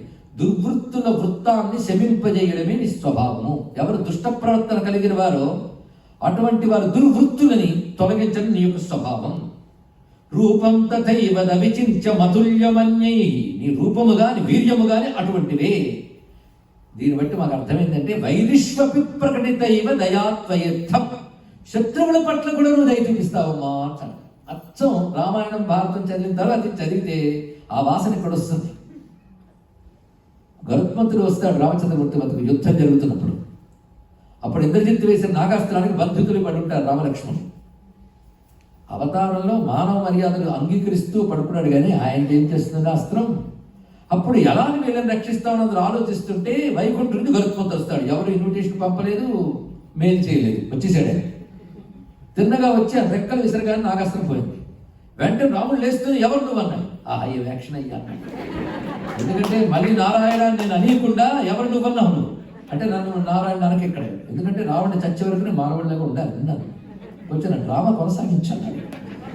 అప్పుడు ఎవరు నువ్వంటే నీకు నాకు ఉన్న అనుబంధం ఏంటో యుద్ధం అయ్యాక తెలుస్తుంది అన్నాడు ఆయన. ఆ మాటల్లోనే రహస్యాలు ఉంటాయి రామాయణంలో. అంటే ఇంకా వెళ్ళొస్తాను రామ రిపునామపి వత్సల అంటాడు ఇక్కడ. శత్రువుడి పట్ల కూడా వాత్సల్యం ఉన్నవాడా? లేకపోతే యుద్ధానికి వెళ్ళబోతుంటే శత్రు సోదరుడిగా అభిమించాం. అభిమించుడు మాటన్నాం శత్రు సోదరుడికి కాదు, శత్రువు వచ్చి శరణు వేడినా అభయమిస్తానన్నావంటే శత్రువుడిపై కూడా కారుణ్యం ఉంది. వాడు వినియోగించుకోలేకపోయాడు, చస్తే కానీ బాగుపడ్డు, అందుకు వాడు శరణు వేయలేదు అంతే. ఇక్కడ ఆ ఒక్క మాటలో రహస్యం ఉంది, ఆ రహస్యం ఇక్కడ అర్థమవుతుంది. దీన్ని బట్టి భగవచ్చక్తి రాముడైన, కృష్ణుడైన, నరసింహుడైన, దుర్గ అయిన తత్వం ఒక్కటే. ఇది గమనించుకోవాల్సిన అవసరం. ఇక్కడ దేవాసుర సంగ్రామ గాథల్లో భగవంతుడు వచ్చి చేసిన పని ఎలా అర్థం చేసుకోవాలో మనకు చూపిస్తున్నారు. అంటే శిక్ష కూడా ప్రసాదమే క్షీణించును కర్మ చేయను. ఒక సూపర వాక్యం ఇది. ఇక్కడ శిక్ష కూడా ఒక అనుగ్రహం ఏంట, ఎందుకంటే కర్మని క్షయింపజేస్తుంది. ఇక్కడ తెలుసుకోవాలి. అందుకే దుఃఖాలు ఎక్కువ వచ్చినప్పుడు ఆ నవ్వమన్నాడు, పాపం పోతుంది ఆనందించాక. సుఖాలు వచ్చినప్పుడు పుణ్యం ఖర్చు అయిపోతుంది అనుకోవాలి. కానీ అలా అనుకుంటామా? దుఃఖం అనుభవించాలని అసలు రాతున్నప్పుడు అసలు అనుకోం. కానీ ఎవడో తెలివిన వాడు అలా అనుకుంటారు. మొత్తానికి వైవిశ్వపి ప్రకటితైవ దయాత్వయత్వం, గొప్ప మాట. శత్రువుల పట్ల కూడా ఇలా దయను చూపించిన తల్లి నువ్వమ్మా. కేనోపమా భవతు దేశ పరాక్రమస్య రూపంచ శత్రుభయకార్యతిహారి పుత్ర చిత్తే కృప సవర నిష్ఠురతాత దుష్ట త్వయ్యేవి దేవి వరదే భువనత్రయే. లోకంలో ఎంత గాలించి వెతికినా ఎన్ని యుద్ధాలు చూడలేదు. మేము కూడా దేవతలుగా ఎన్నో యుద్ధాలు చేసాం, కానీ ఇలా ఎక్కడ ఎవరూ ప్రవర్తించలేదు. ఎందుకంటే చిత్తం నిండా కృప పెట్టుకుని సమరంలో నైష్ఠుర్యం, కాఠిన్యం చూపిస్తూ రూపమేమో భయంకరంగా శత్రు భయకారి. మేము పైనుంచి చూస్తే అప్పుడు కొడుతున్నాం, శత్రువుడు ఉరుకుపోతారు. అంటే శత్రువులకు భయంకరమైన రూపము. హృదయంలో ఏమున్నది? చిత్తే కృప సమర నిష్ఠురతాచ దుష్ట త్వయేవ దేవి. ఇలాంటి స్వభావం నీ యందు మాత్రమే కనబడుతుంది. ముల్లోకాల్లో కూడా దేవి వరదే భువనత్రయేపి త్వయేవ దేవి, నీ యందే కనబడుతున్నాయి తల్లి. మొత్తానికి తల్లి నమస్కారం. ముగింపిస్తున్నారు శ్లోకానికి. ఇప్పుడు జరిగింది ఏంటి? త్రైలోక్యమే తదఖిలం రిపునాశరేణ త్రాతం త్వయా. నీ వల్ల ముల్లోకములు కూడా ఈ శత్రునాశనం వల్ల రక్షింపబడ్డాయి.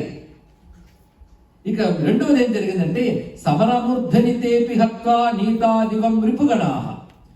యుద్ధంలో వాళ్ళని సంహరించి వాళ్ళకి నువ్వు ఉత్తమ గతులిచ్చావు కనుక లోకాన్ని రక్షించావు, మా భయాన్ని పోగొట్టావు, వాళ్ళకు ఉత్తమ గతులిచ్చావు. మొత్తానికి సుఖంగా అందరికీ సుఖమే జరిగింది చివరికి వచ్చినప్పటికీ. అందుకే రిపుగణ భయమప్యపాస్తం అస్మాకం ఉన్మద సురారి భవం నమస్తే. రాక్షసుల వల్ల కలిగిన మా భయాన్ని పోగొట్టేవు, వాళ్ళని దివానికి తీసుకువెళ్ళిపోయో లోకాన్ని రక్షించావు. 3 ప్రయోజనాలు ఇప్పుడు యుద్ధానికి. మొత్తం యుద్ధతత్వ వ్యాఖ్యానం ఈ స్తోత్రంలో ఉంది. ఇది తెలుసుకోగలిగితే ఎవడైనా దేవతల యుద్ధాలు ఏమిటి, భగవంతుని నుంచి కొందరు చెప్పడం ఏంటి, కొందరు రక్షించడం ఏంటి అడిగితే గట్టి సమాధానం ఈ స్తోత్రంలో ఉంది. మనం చెప్పలేకపోతున్నామంటే చదవట్లేదు, తెలుసుకోవాలని ప్రయత్నించడం లేదు. 3 ఉన్నాయి. అలాంటి ప్రయత్నమే ఉంటే సనాతన ధర్మం ఏ సందేహము మిగల్చదు, స్పష్టమైన సమాధానం ఇచ్చి తీరుతుంది. సత్యానికి సమాధాన శక్తి ఉంటుంది. సత్యమే సనాతన ధర్మం, సనాతన ధర్మమే సత్యం. ఈ వాక్యం గుర్తుపెట్టుకుంటే చాలు. కనుక ఇప్పుడు చివరికి ఎలా ముగించారు? చివరికి వచ్చేటప్పటికల్లా నమస్తే అక్కడతో ముగిసింది.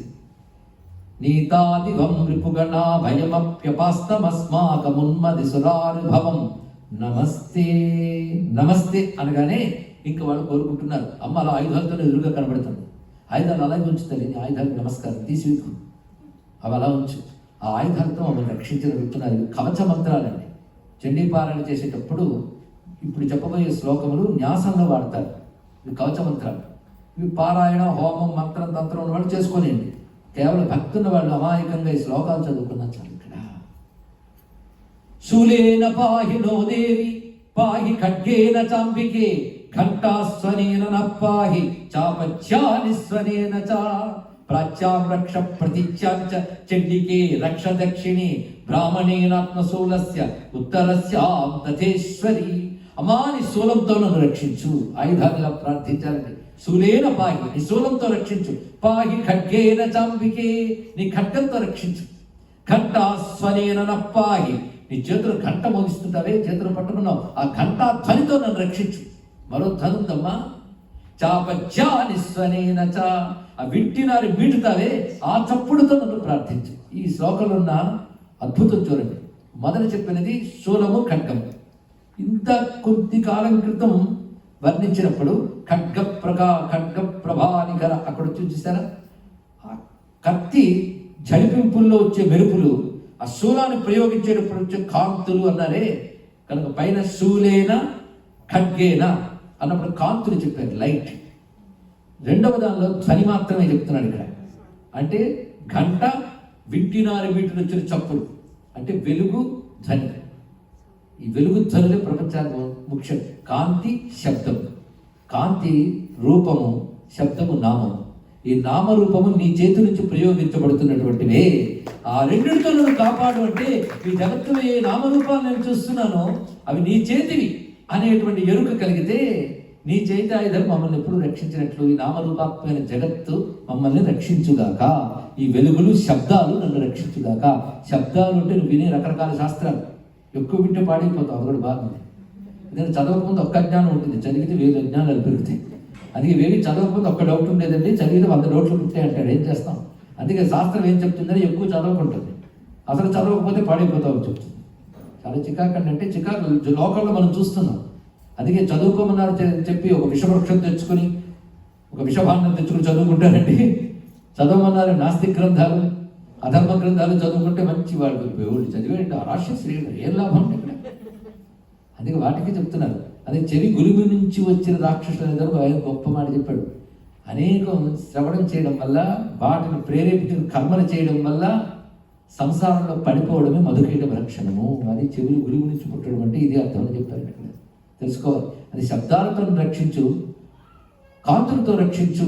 అంటే ఈ ప్రపంచంలో నేను ఏమి చూస్తున్నానో, ఏవి వింటున్నానో అవి నన్ను రక్షించేవిగా కావాలి. ఇది దీని యొక్క భావం ఇక్కడ. కానీ ఏవి రక్షించుతాయో అవే నేను వినేటట్టు చేయి. ఎందుకంటే ఒకడు దురదృష్టం చేతికి కల్పవృక్షం వచ్చింది, ఇంకోటి దురదృష్టం చేతికి విషవృక్షం వచ్చింది. వాడు రీడరే వీడు రీడరే. ఎవడు బాగుపడతాడో మనకు తెలిసిపోయింది. వాడి కర్మ అక్కడ ఆ పుస్తకాన్ని వాడి చేతులు పెట్టింది నశించుకోవడానికి. ఆ విషవృక్షం అంటే కల్పవృక్షం అంటే మీకు అర్థమైపోయింది ఇక్కడ. వాడికి రామాయణం కల్పవృక్షం, ఇంకొక విషవృక్షం. వీడు కర్మ కొద్ది టైం దొరికింది కదా, టీ తాగితే విషవృక్షం చదువుతాడు, ఇంకోటి కల్పవృక్షం చదువుతాడు. ఎవడు ఫలం ఎవడు పొందుతాడో మనకు తెలుస్తుంది కదా. కనుక ఏవి వినాలో తెలిసింది కదా. భద్రం కర్ణేభిశ్రయామ దేవా భద్రం పశ్యేమాక్షభిర్యజత్రా. ఆ తలతలన్నీ చూసేవి, ఆ గలగలన్నీ వినేవి ఇక్కడ. అందుకే పైనేమో కాంతులు చెప్పాడు, కింద ధ్వనులు చెప్పాడు. ఇది గమనించవలసిన విధానం. అది ముందు వచ్చినది శూలేన పాహినోదేవి. ఇక ఎటైనా ఒక దిక్కుకు వెళ్ళాలి కదండి. తూర్పు దిక్క, పశ్చిమ దిక్క. కొందరు ఇంటి నుంచి బయలుదేరేటప్పుడు రోడ్డు ఎదురుగా కనపడుతున్నా పక్కకి వెళ్ళేస్తాడు. ఎందుకంటే ఆ డైరెక్షన్ మంచిది కదండి, తూర్పుకి వెళ్ళి అప్పుడు వెళ్ళాలి. ఇలాంటివి భలే పాటిస్తాం ధర్మాచరణ కంటే. నేనడమే కదా, శంకరులు అన్నారు అర్జాష్టమీతి నవమీతి. ఇవాళ అష్టమి నవమి ఇవి మంచివి కావు, ఇది ఏకాదశి దశ మంచిది, ఇవి వింటారు. కానీ ఏ శాస్త్రాల్లో ఈ మాటలు ఉన్నాయో అలాగే శాస్త్రంలోనే బ్రహ్మం గురించి చెప్పారు. అది ఎందుకయ్యా వెన్ను ఉన్నాడు మహానుభావుడు. ఏం చేస్తాం, లోకాలు ఉంటుంది.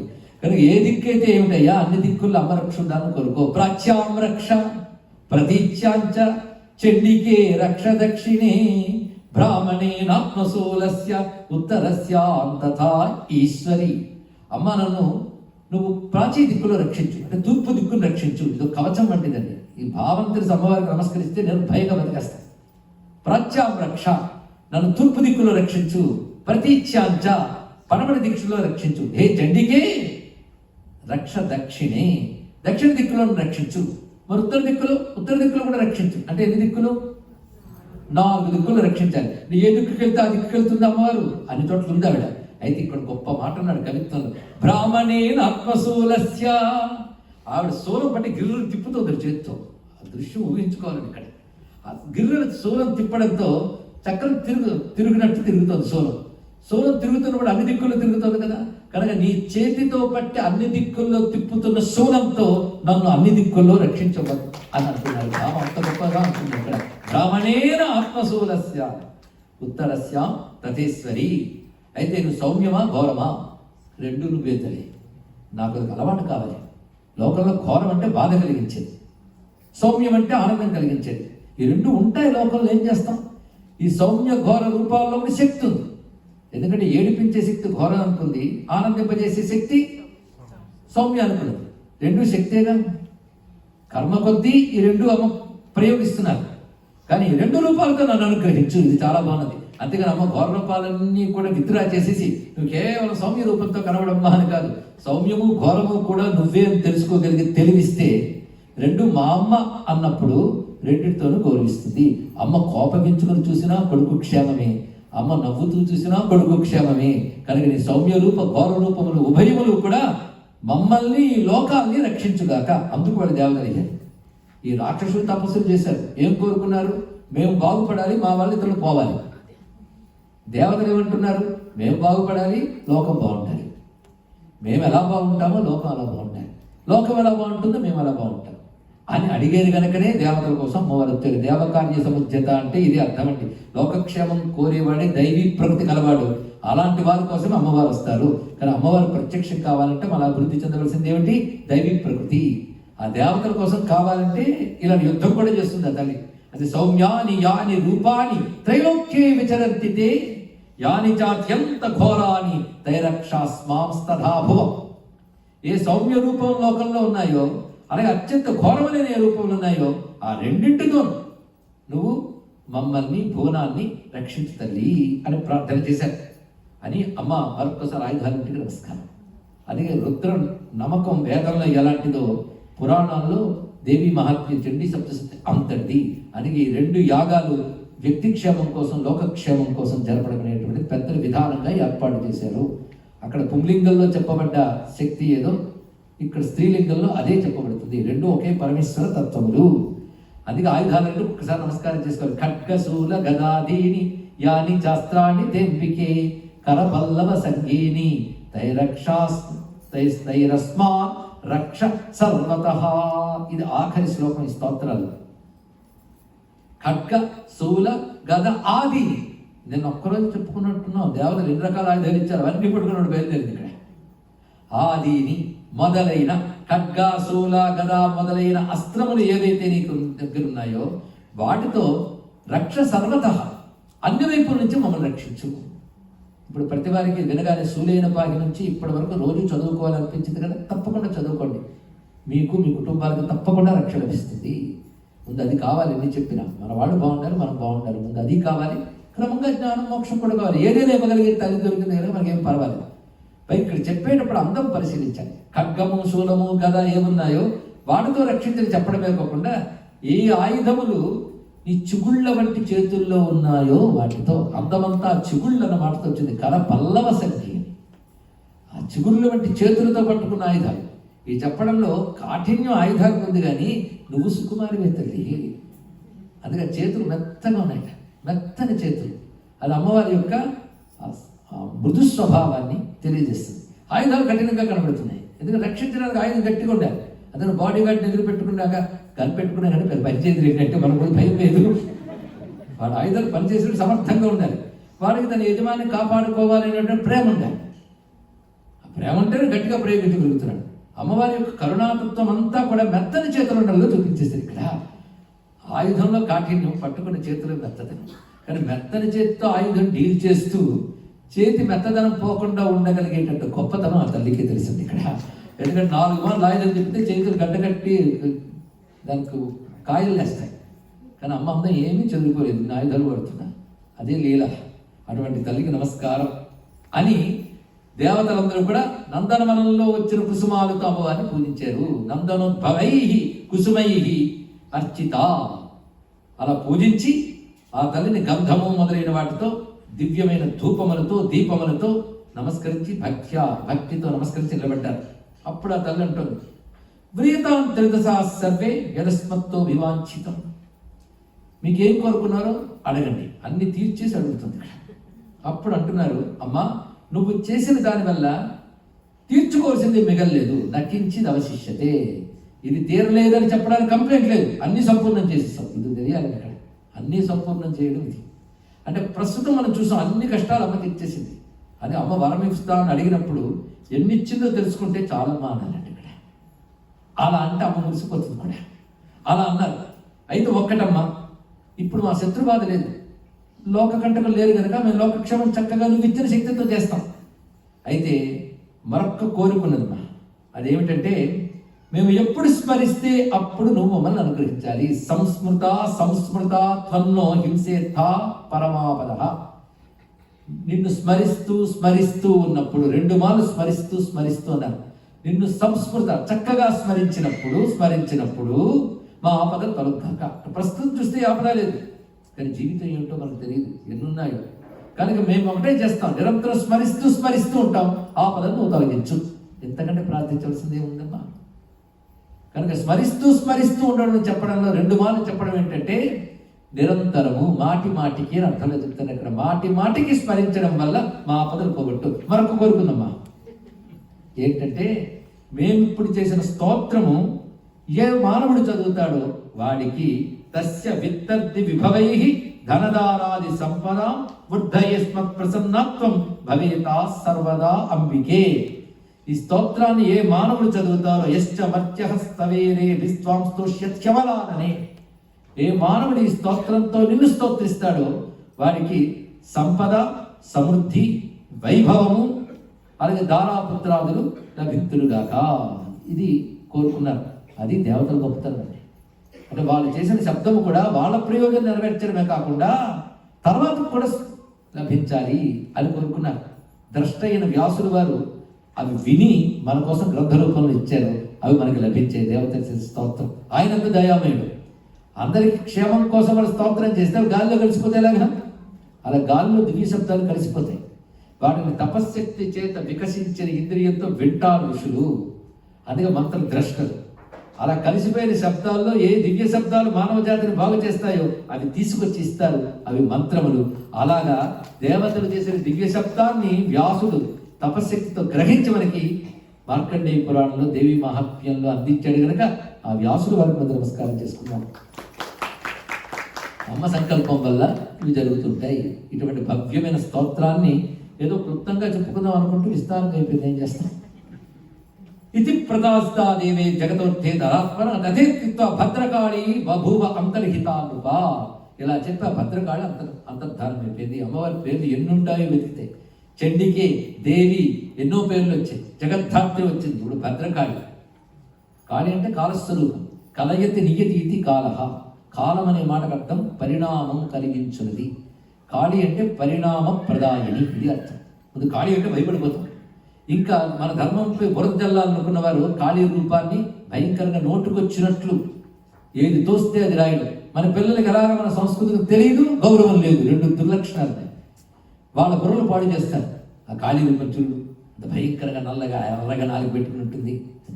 అరే ఆ తల్లిని అమ్మానికి వచ్చారు రామకృష్ణ పరమహంస, తెలీదా? ఆ కాళికి ఒక లక్షణం ఉందయ్యా. కాళీ లేకపోతే బతుకుల్లో. కలయతి నీతి ఇది కాళి అంటే నియతి అని ఒకటి లోకంలో ఉంది. ఏది ఎప్పుడు ఎక్కడ ఎలా జరగాలో జరిగి తీరుతుంది. అది సిస్టమ్. అది నువ్వు నేను ఏర్పరచలేదు. సూర్యుడు తూర్పును ఉదయించును, సూర్యుడికి వెలుగు వేడి ఉండును. ఎవరు పెట్టారు? మన తాతగారా? నీ తాతగారా? కాదు కదా. ఎవరు? అదే నియతి. అది లోకంలో ఉంది. అదే కాలం. అదే ఉదయించి అస్తమించును, ఋతువులు వచ్చును, పుట్టినవాడు పోవును. ఇదంతా నిరంతర పరిణామం. ఈ పరిణామం అనే శక్తి లోకంలో వ్యాపించింది. అది కాళి. అయితే ఈ పరిణామం చూసినప్పుడు భయం కలగచ్చు, కానీ దాని స్వభావం భద్రమే. అందుకే భద్రకాళి. ఇది భద్రకాళి నామానికి గొప్ప విశేషమైన భావం. ప్రతి పరిణామము భద్రముగా చేసే శక్తి భద్రకాళి. అంటే కొత్తగా భద్రం చేసిందా? చేస్తుంది. ఆవిడలో భద్రత్వాన్ని గుర్తించగలగాలి కూడా. అందుకే భద్రకాళి అన్నమాట అంత గొప్పగా చెప్పబడుతున్నది. ఈ నామానికి అర్థ వివేచన చేస్తున్నప్పుడు సర్వవ్యాపిన దుర్గాంబ ఇక్కడ వింటూ ఎంత సంతోషిస్తుందో మన పట్ల. ఈ విధంగా మహిషాసుర వధ, దేవతాకృత స్తుతి పూర్తయిపోయింది. ఇప్పుడు ఉత్తమ చరిత్రం అంటే 3వ కథలోకి ప్రవేశిస్తున్నాం. ఇదే పెద్దదండి. 4 అధ్యాయాల్లో 2 కథలు అయిపోయాయి. 13 అధ్యాయాలు ఇంకెన్ని మిగిలేదు? మీరు లెక్క చెప్పాలి. 4 అయిపోతే ఇంకెందండి? 7 కదా? కాదు, 9. 9 చివరిది ఫలశ్రుతి. అక్కడ అంతా కూడా అంటే దాదాపు 11 అధ్యాయాలు వరకు. అంటే 4 తర్వాత 11 వరకు మీరు లెక్క కట్టే 7 అవుతాయి. 7 అధ్యాయాలు ఒకటే కథ. అంత విస్తారమైన కథ. దానిలోకి ప్రవేశించబోతుంది. ఇప్పుడు భవ్యమైన కథ. మనకు కూడా అలాగే తీసుకున్నది. మొదటి రోజు ఒక కథ అయిపోయింది. 2వ రోజు ఒక మొత్తం పూర్తి 2వ కథ కూడా అయిపోయింది. ఇప్పుడు ప్రవేశించబోతున్నాం 3వ కథలోకి. శ్రీ మహాసరస్వత్యై నమః. అయితే మొదటి దాన్ని మహాకాళిని, 2వది మహాలక్ష్మిని, మహాసరస్వతి అని సంప్రదాయం. ఇప్పటికీ ఆ సంప్రదాయంలో సప్తశతి పారాయణలో హోమాలు చేస్తుంటారు. అందుకే మొదటి అధ్యాయాల్లోకి మహాకాళి వర్ణన చేశారు. ఖడ్గం శూల గదేషు చాప పరిఘాం చోళం భుసుండి శిర, అక్కడంతా కాళీ రూప వర్ణన చేస్తారు. 2వది అక్షస్రం మృగ పరశు మృగేషు మనం చదువుతున్నాం. అది అక్కడ వచ్చింది. ఇక్కడికి వచ్చినప్పుడు ఘంటాసూల హలాని శంఖముసలే చక్రం ధనుస్సాయకం చివరికి పూర్వామంత్ర సరస్వతి వను భజే శుంభాన్ దైత్యార్థినం. ఇది దేవి మహాత్మ్యంలో లేదు, వ్యాసులు వారు రాయలేదు ఈ ధ్యాన శ్లోకాలు. తర్వాత మంత్రశాస్త్రంలో చండీ పారాయణ క్రమం చేసేటప్పుడు ఏర్పాటు చేసింది. ఇది తప్పని అనడానికి శక్తి లేదు, అలా చేస్తున్నాం, ఫలితాన్ని పొందుతున్నాం.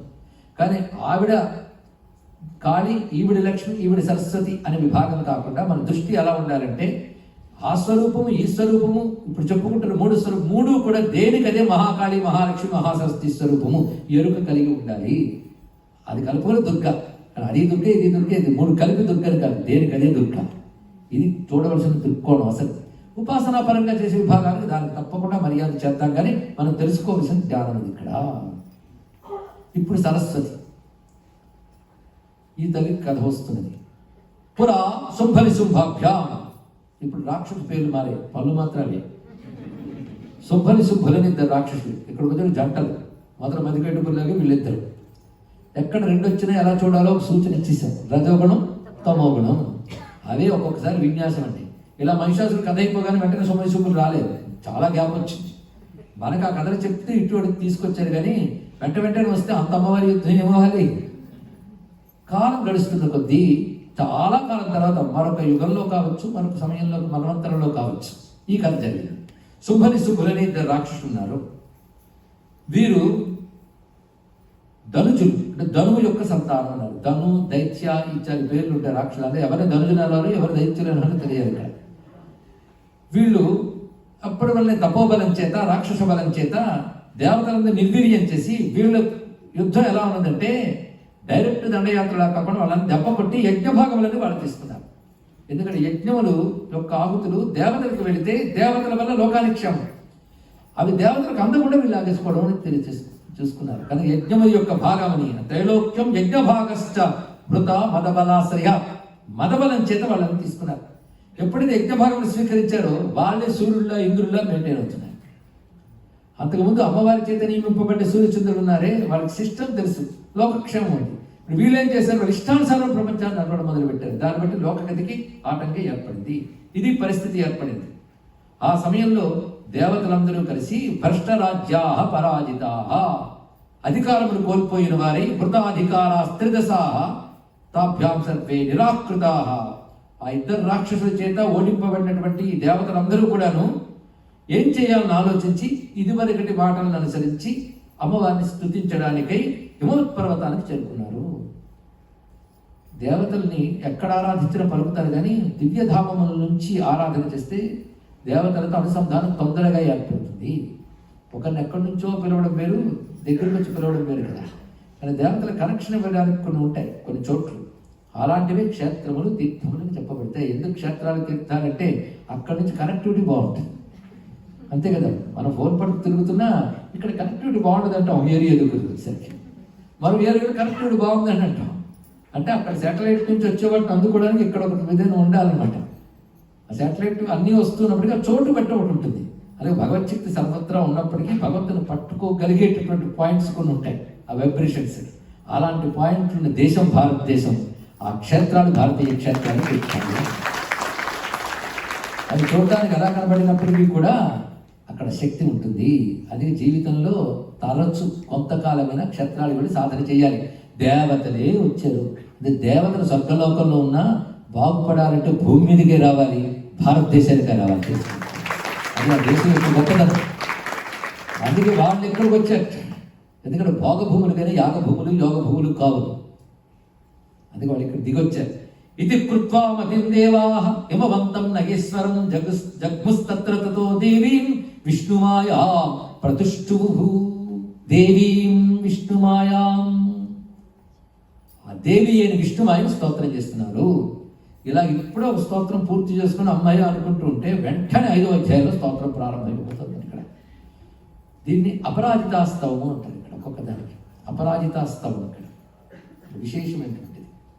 దాన్ని చేస్తున్నారు ఇప్పుడు. ఇది దేవి సూక్తం అని దీనికి ప్రత్యేకంగా పేరుది. వేదంలో రాత్రి సూక్తానికి ఒక విధానం చెప్పుకున్నాం. దేవి సూక్తం అని వేదంలో చాలా విశేషంగా ఉంది. అహం రుద్రే వసుశ్చరామని మొదలవుతుంది. అలాంటి దేవి సూక్తాలు కొన్ని ఉన్నాయి. దేవి అధర్వశిష్యం ఇచ్చారు. ఆ దేవి సూక్తాల సారం అంతా ఎందుకు కానీ వైదికమైన సూక్తములు తెలియలేదే రొందు, తెలిసిన పౌరాణిక సూక్తం చక్కగా వెలగబెడితే చాలు, ధన్యులు పెట్టుతాం. ఇది ప్రారంభిస్తున్నారు. నమో దేవ్యై మహాదేవ్యై శివాయై సతతం నమః నమః ప్రకృత్యై భద్రాయై నియతాః ప్రణతాస్మతాం. నమో దేవ్యై మహాదేవ్యై. దేవికి నమస్కారం. దేవి అంటే నిన్ననే మనం చెప్పుకున్న స్వయం ప్రకాశ స్వరూపిణి, లీలగా జగత్తు నడుపునది, సర్వజీవుల్ని ప్రేరేపించినది. ఇది పరమాత్మపరమైన అర్థాన్ని మనకిస్తుంది. స్వయం ప్రకాశం అంటే భగవంతుని స్వయం ప్రకాశం. సూర్యుడు చంద్రుడు స్వయం ప్రకాశములా అంటే వాళ్ళు అలా అనిపించేటట్టు ప్రకాశం అమ్మవారిస్తున్నారు. అందుకే నతత్ర సూర్యో భాతి నచంద్ర తారకం నేమా విద్యుతో భాతి కుతోయమగ్ని అంటుంది ఉపనిషత్తు. సూర్యచంద్రాలకు కూడా ప్రకాశం ఇచ్చేటువంటిది. జ్యోతిషామపి యజ్యోతి అని వేదమాత చెప్తే, నతద్భాసైతే సూర్య నశశాంకో నపావకః యద్గత్వా నివర్తంతే తద్ధామ పరమం మమ అని కృష్ణ పరమాత్మ చెప్పాడు. ఆ పరంజ్యోతి స్వరూపాన్ని దేవి అంట. మరి మహాదేవి, అయ్యా దేవిని చెప్పినప్పుడు మహాదేవి ఏంటండి, ఇవన్నీ బాగుందా అంటే, నాయన నువ్వు దేవి అనగానే అమ్మవారి వెలుగుల వల్ల వెలిగిపోతున్న వాడిని దేవతలు దేవి అంటాం మనం. ఆ వెలుగుల వల్ల వెలుగుతున్నవారు మరెవరు? దేవతలందరికీ దేవి అని పేరుంది. స్త్రీ రూపమైతే దేవి అంటాం, పుంగు రూపం అయితే దేవుడు అంటాం. ఇలా దేవతలు అందరూ లేరు. ఇంద్రుడు ఉన్నాడు, అగ్ని ఉన్నాడు, అలాగే ఇంద్రాణి అయినటువంటి శచీదేవి ఉన్నది, ఇంకా ఆయా దేవకాంతలు అందరూ ఉన్నారు. అందులో దేవ్య అంటే అందరిలో ఆవిడ కూడా ఒకరు అనుకుంటావేమోనని, ఆవిడ వల్ల వెలుగుతున్నారు కానీ ఆవిడ వాళ్ళందరిలో ఒకటి కాదు ఆవిడ. మహాదేవ్యై, ఆ దేవతలకు కూడా దేవి ఆవిడ. అక్కడ దేవతల్లో ఏది చూసి నువ్వు ఆహా ఓహో అంటున్నావో వాడి మూల కారణ శక్తి. అది ఇందాక నిన్న చెప్పుకున్న కథలో తేలిపోయింది. ఆయా దేవతల శక్తి సమూహమూర్తిగా వచ్చినప్పుడే గోచరించింది కదా. అందుకే నమో దేవ్యై మహాదేవ్యై. ఆవిడకున్న పేరు శివాయై. ఆవిడ శివ, అమ్మవారి యొక్క రహస్యనామం శివానామం. శివ అనే మాటకు అర్థం ఏంటంటే, ఆవిడ సృష్టికి పూర్వం కేవలం పరమాత్మ స్వరూపిణి. సృష్టి అప్పుడు ప్రకృతి యందు చైతన్యముగా ఉండి ప్రకృతి ఆవిడ అని పెంచుకుంటున్నది ఇక్కడ. కనుక ఆవిడ నిజానికి ప్రకృతికి కూడా అతీతురాలు. ప్రకృతి అంటే త్రిగుణాత్మకం. త్రిగుణాత్మకం అంటే త్రిగుణాలు ఏమిటండి? సత్వరజస్తమో గుణాలు. ఈ సత్వరజస్తమో గుణాల అతీతమైన త్రిగుణాతీత స్థితిని శివ అంటారు. నిస్త్రైగుణ్యే ప్రమహసి పదే శివాయ నమో నమః. త్రిగుణాతీత స్థితిని శివ అన్నారు కదా. అందుకే శివాయై అంటే సృష్టి కూడా ఏర్పడక ముందు నీ స్వరూపం శివ. అటువంటి నువ్వు సృష్టి చేయాలన్నప్పుడు ప్రకృత్యై నమ, ప్రకృత్యై ప్రకృతిగా ఉన్నావు. ఆ రెండింటిగా ఉన్నది స్వభావం భద్రాయై, భద్రస్వరూపుడి మీద నీకు సతతం నమ, ఎల్లవెల్లా నమస్కరిస్తున్నాం. ఎలా నమస్కరిస్తున్నాం? నియతాః ప్రణతాః. రెండు మాటలు చెప్పారు. నియతాః అంటే నియమబద్ధులమై. భగవద్ ఆరాధనకు ఉండవలసినది రెండు లక్షణములు, నియతః ప్రణతాః. నియతులు కావాలి మనం అంటే ఒక నియమాన్ని అనుసరిస్తూ జీవించాలి, ఒక పద్ధతిని అనుసరిస్తూ ఉండాలి. ఆ నియమం పద్ధతి శాస్త్రం చెప్పినది ఉండాలి. ఆ నియమాన్ని అనుసరిస్తూ ఉండాలి. అలాగే నియమం అంటే నిగ్రహం అని కూడా అర్థం ఉన్నది. నిగ్రహాదులతో ఉండాలి, పద్ధతిగా ఉండాలి. ఉంటూ ప్రణతులు కావాలి. ప్రణతి అంటే త్రికరణ శుద్ధిగా నమస్కరించుట. వంగాలండి, వంగడం అంటే అహంకారాన్ని వదలాలి. కనుక పద్ధతిగాను అహంకార రహితులమై భక్తితో నీకు నమస్కరిస్తున్నామమ్మా. ఎప్పుడు? అప్పుడప్పుడమ్మా కాదమ్మా, సతతం నమః. అది ఇక్కడ అన్నారు, ఎల్లవేళలా. ఇది అర్థం ఇక్కడ. మాటలను గొప్పతనం. అది ఒక్క శ్లోకం చాలంటారు పెద్దలు. ఇది మహామంత్రం అండి. దీంతో సంపూర్ణం చేసి హోమం చేయడం కూడా ప్రక్రియ. దీనివల్ల కొన్ని ప్రయోజనాలు. ఈ ఒక్క శ్లోకంలో సారం అంతా ఉంది. దేవీ శబ్దం అంతా ఇందులో చెప్పబడింది. పేరే దేవి మహాత్మ్యం కదా. నమో దేవ్యై మహాదేవ్యై శివాయై సతతం నమః నమ ప్రకృత్యై భద్రాయై నియతాః ప్రణతాస్మతాం. ఇందులో ఎన్ని నమస్కారాలు ఉన్నాయి? 3. నమో దేవ్యై మహాదేవ్యై శివాయ సత్తం నమః నమ ప్రకృత్యై భద్రాయై నియతాః ప్రణతాస్మతాం. 3 ఉన్నాయి కదా. ఈ మూడింటిని తీసుకొచ్చి ఒక్క వాక్యంలో పెడితే నమస్తస్యై నమస్తస్యై నమస్తస్యై ఉంటుంది. అది ఎలా విస్తరిస్తున్నాడు చూడండి. ఒక విధంగా చెప్పాలంటే దీన్ని దేవి నమ్మకం అన్నది. ముందు వచ్చిన శ్లోకాలు నమస్తే అయిపోయింది. ఇక్కడ అంతా నమ్మకమే. స్తోత్రం అంతా నమ్మకం. నమస్కార బాహుళ్యం. నమస్కారం మన నమ్రభావాన్ని చెప్పడమే కాదు, నమస్కారాలు అనుగ్రహాన్ని వర్షింపజేస్తాయి. అదొక్క నమస్కారం చాలంటారు తెలిసి చేస్తే. అలాంటి నమస్కార బాహుళ్యములతో అమ్మవారికి ఎన్ని నమః నమః నమః ఉన్నాయో పరిశీలించుకోవాలి. అలాంటి గొప్ప శ్లోకం ప్రారంభమవుతున్నది. దీన్ని బట్టి అమ్మవారు త్రిగుణాలకు అతీతురాలు ఆవిడే, త్రిగుణాత్మకమైన ప్రకృతిగా కనబడుతున్నది ఆవిడే అని మొదటి శ్లోకంలో చూపిస్తున్నప్పుడు మనందరం ప్రకృతిలోనే ఉన్నాం కదా.